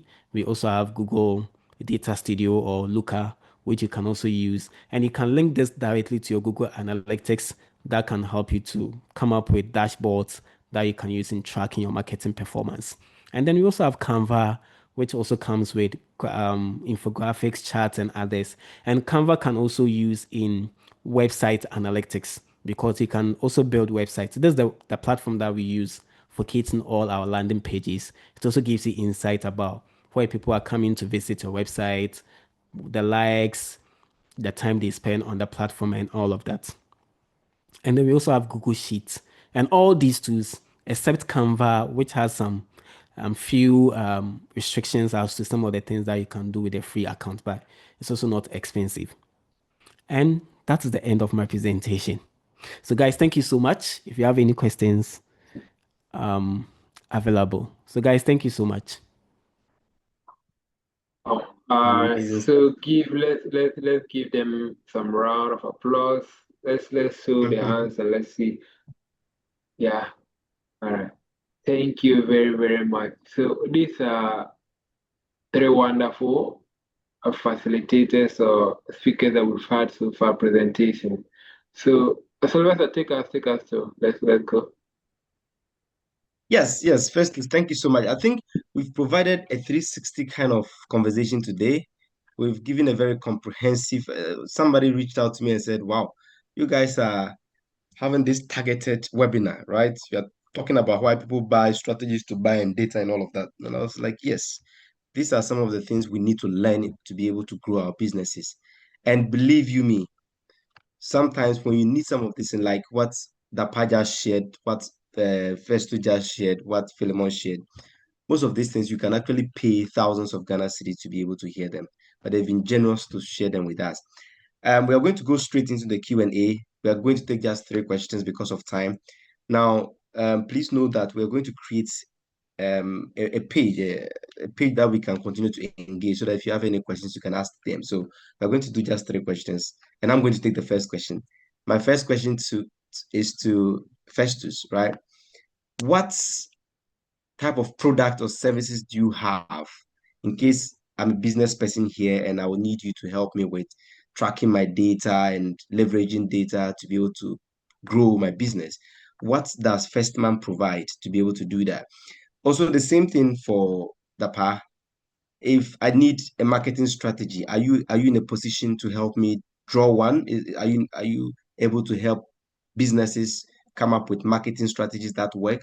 And then Philemon, do you have any product out there that people can just fall on to learn more about how or why people buy? So yeah, maybe if Festus can start. What does First Man provide? If after this call I want to jump on a meeting with you, what do you guys have to offer?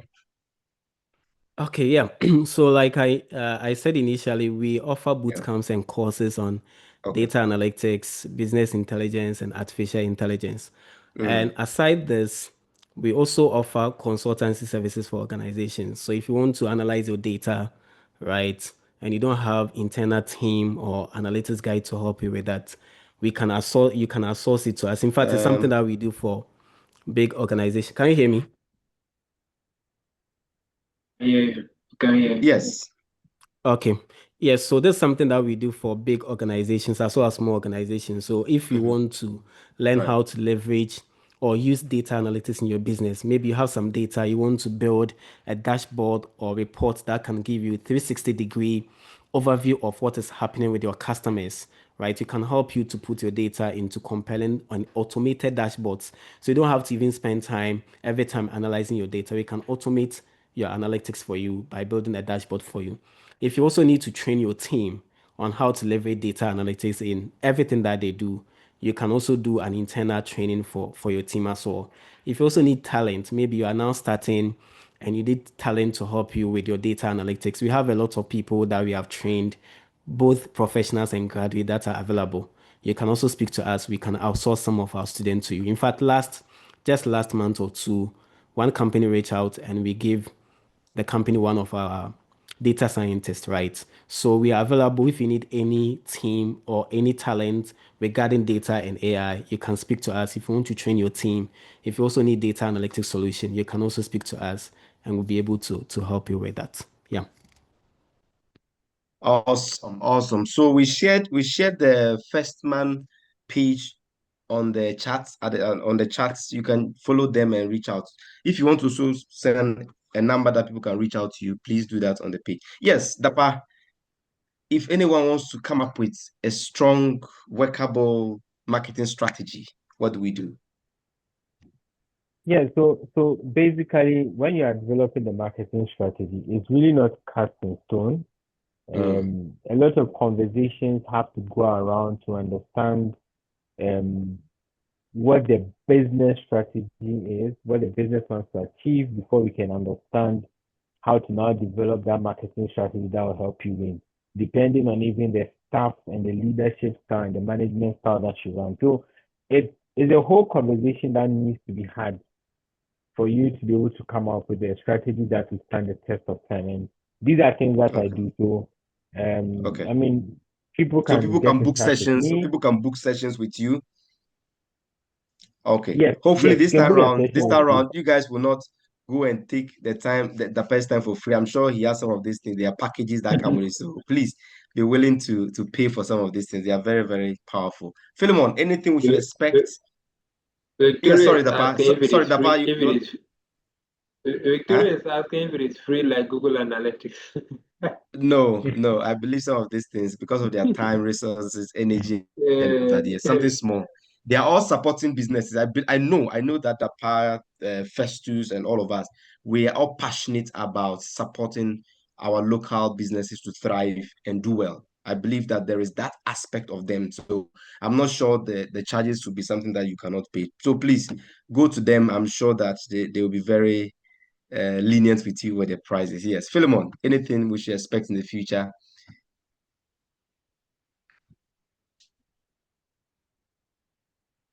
Sorry, please Philemon, unmute. you are muted. Yeah. Okay, so Oh, I think first of all, I'll use the opportunity to touch on UBEC. I mean, UBEC is an yes, initiative where yeah, we are, it's more of a hub where we have yeah, businesses and young entrepreneurs, anyone right. where you come and then we offer various support services. So I mean, Yeah. mainly international trade and networking and connection and all that. Right. So Right. UBEC is I think is a platform where you should join. I mean, when you're in UBEC, Fantastic. you get to touch all these different individuals in the other field. So I think first of all, Right. everybody should join UBEC. And then I think Okay. I think Netcon. I mean, like I said, Netcon is something I'm still growing, and Okay. Netcon is more of a consultancy where Right. when we speak to businesses and then we help them to design niche structures and then Right. networking what's it called structures that would help them to, I mean, like I was saying, make Right. converted leads customers, how to keep them. Yeah. So that's what Yeah. we design for people. Yeah. Brilliant stuff. Brilliant stuff. So yes, please, 2 more questions and then we're out of here. Anyone with a question for our speakers, our solid resource persons? Any questions here? Yeah, I Okay. saw a question in the chat. The person was Um. asking, what is KPI also? Oh, really? Yeah, that was Victoria. before I came in. Yeah, so let me see. No, if you saw the question KPI. right, then maybe you can just go ahead. If you have any insight to share on that, I think you can just. Um, Hello. Yes. yeah, hello. Okay. Please, I have a question. Yes, please go for it. Uh-huh. So I think this one is to Festus. I wanted Yeah. to find out that is it advisable for an upcoming um business owner to go in for a data analytics person, especially when the person is trying to build his or her social media platforms up, like trying to, come up with something like that. Is it advisable? Okay. This is a targeted question. Festus, anything? Yes, in fact, it's really like it's advice is something that I would always recommend. In fact, from the beginning, the team that you are going to have, you should have analyst in there Right. because every strategy, everything that you are going to do from the initial stage should be driven by data, right? So when you are starting, it's very good. The initial team that you are going to have an analytics person in there because the social media platforms or the digital platforms that we have are so many, right? So you are now starting, you are now learning from the market. So you need to have someone which is going to help you to back everything that you are doing with data. If not, everything that you are going to do will just be based on what is trending, what your experiences are. You just be following shadows on the social media platforms. But when you have an analyst, it can even analyze the small data that you'll be collecting from the initial stage and will be guiding the business to make sure everything that you are doing, you are not just running ads or doing anything that is going to cost you money, but everything that you are doing, every step that you are taking, every strategy that you are coming up with will be backed by data. So it's something that I would always recommend, regardless of the size of the organization, right? Have a data person in there who is going to guide you and make sure every decision that you are making is backed by data, not just the trends or things that you can see on social media, right? Yeah. All right. I hope it answers the question for Victoria. Data is very, very important. And so right from the onset, you would want to get a data analyst or a professional to help you. Amazing. Please, one So last question and we're out of here. it Okay, was yes. Clifford. Sedinam that was asking what the KPI is. So I know, I think Dapa explained it Yeah, I during mean, his it was. presentation. Sorry. I just wanted the full meaning which he gave me, so that's Oh, okay. fine. All right. All right. Okay, but then I have a question now. Go ahead. Okay, so this general, when you're looking for let's say a marketing strategy, I think you may mention, I don't know the speaker, I'm sorry, um of sales, marketing, and the last one has skipped me. I mean, the strategies are different. Okay, like the end goal is different, right? So I wanted to ask, let's say you are new in the business, okay, would you recommend like a new entrepreneur, like going in for organic, ads or the inorganic. Sometimes when let's say you go in for Facebook ads or the social media ads, they don't usually bring in the the desired results. Okay. So what is your input on that? Should a new business focus on the organic ads, or I don't know if you get what I'm trying to say. I think I I hope understand so. I you. hope they're able to diagnose Yeah, what you mean. Yeah. I Yes. understand Okay. what Ferdinand is saying. So Okay. Ferdinand, you see, like I said, the strategy is always very important. The results that you are getting on your socials is an effect, right? Is not the real problem. So today, businesses are not able to get the results that they want, and they think that maybe it's the targeting or it is how you are running the social media.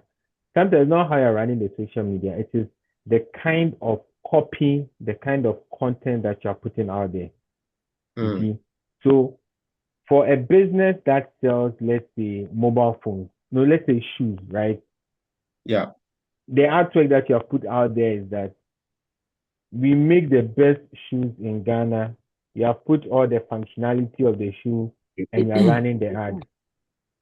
Send them. People will not buy a shoe just based. Maybe the first ad you run, you get like 200 leads. The second ad, when you run it again, you might not get that much people because people take a longer time to make a decision and you are not touching them emotionally to make that decision. You are just Right. looking at, you are not creating a certain perception. When it comes to shoes, people wear shoes because of lifestyle, right? People wear shoes because of culture. People wear shoes because of the kind of how they will feel, how people will perceive them. They wear the shoe because who is wearing the shoe, you see?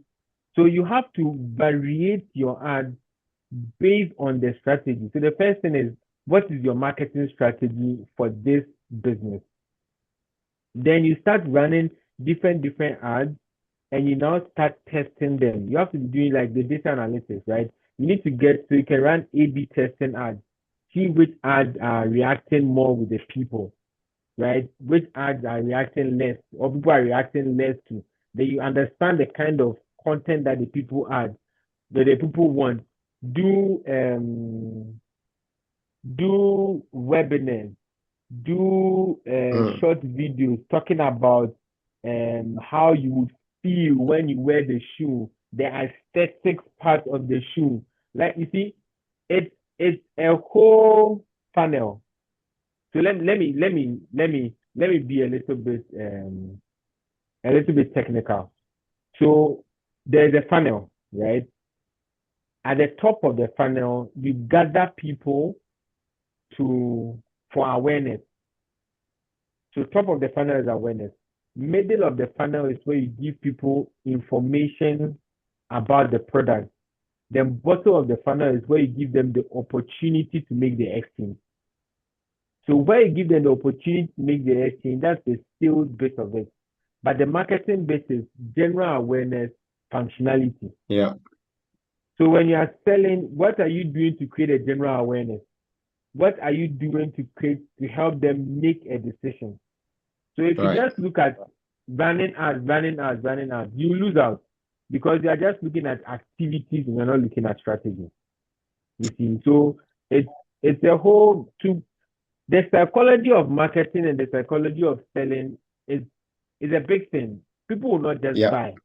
You see, that's why you have to be measuring things differently. So at the marketing bit of it, you have to be measuring how many people am I gathering at the top of the funnel? What do you need to do to gather people at the top of the funnel? How many people am I reaching? You can get all those data. How many people am I reaching? What are the impressions? What are the visits? You see, so you get those numbers. If you know that you're getting a lot of numbers, it means it's getting attention. If it's getting attention, it means that people now want to make a decision. What content do I give the people to make a decision? And that is the kind of content that you should be pushing out, not telling people that they are saying the shoe was 350, now it's 200. Come and buy it. It won't work. Okay. I All hope right, I've Dapa. explained. Thank you so much. Thank you so much. This is all time will allow us. I really wish we could go on and on and on and on because the conversation is very rich. And I'm sure we will do this again in an style, right? So please stay glued to the various social media pages that we shared with the speakers, with the organizations. A lot is happening out there. 360 has put in a lot of programs out there for entrepreneurs. I know UBEC is doing same. Now, for the Grace Life Leadership Center, which is a partner to this event today, we focus on rolling out programs, leadership tailored programs and entrepreneurship tailored programs as well. Free programs that you can leverage, free programs you can apply year on year. We run it. Our leadership development training is on. Our leadership experience program is also on. Skills development, mentorship programs. The organization is located at Ashalibuche, right? So you can check the organization on WhatsApp on their website and get more information about what we do. Same as 360, UBEC, and all of that. And also, most importantly, please make sure to reach out to the resource persons for this evening's call because these are people that know their stuff, and I'm sure they'll be able to help you in your entrepreneurship journey. Um, it's been a wonderful evening, Clifford. You want to add something before we jump off Yeah. here? So we'll be sending emails later with other resources that we might have. We also have a recording of the video, so we'll share with you later if you'd want to go over it again and all that. So thank you once again for joining, and a very big thank you to Dapa, Philemon, and Festus. Yeah. And to everyone who participated in today's event. Share the good news out there. Let people post on social media and tag us, tag all of us. Let people hear that today you were here, and encourage us so that we can be able to organize more of it. And then most especially give the speakers some good ratings on their recommendations on their social media profiles so that they'll be motivated, so that when we invite them next time, they'll be able to give it to you again. Thank you very much. Thank you all so much for joining. I can see Dinah joining. Dinah, thank you. I saw you. You joined throughout the call. Thank you so much, and all of you, Benjamin, Sandra, Emmanuel. I can see Victoria, Sedinam. Thank you guys so much. Thank you for joining and making today's event a success. We'll meet again somewhere somehow. Good night. Yeah, it's a pleasure. Like, thanks for organizing the session. Yes, Dinah. Thank you. All right, guys. Have a good night.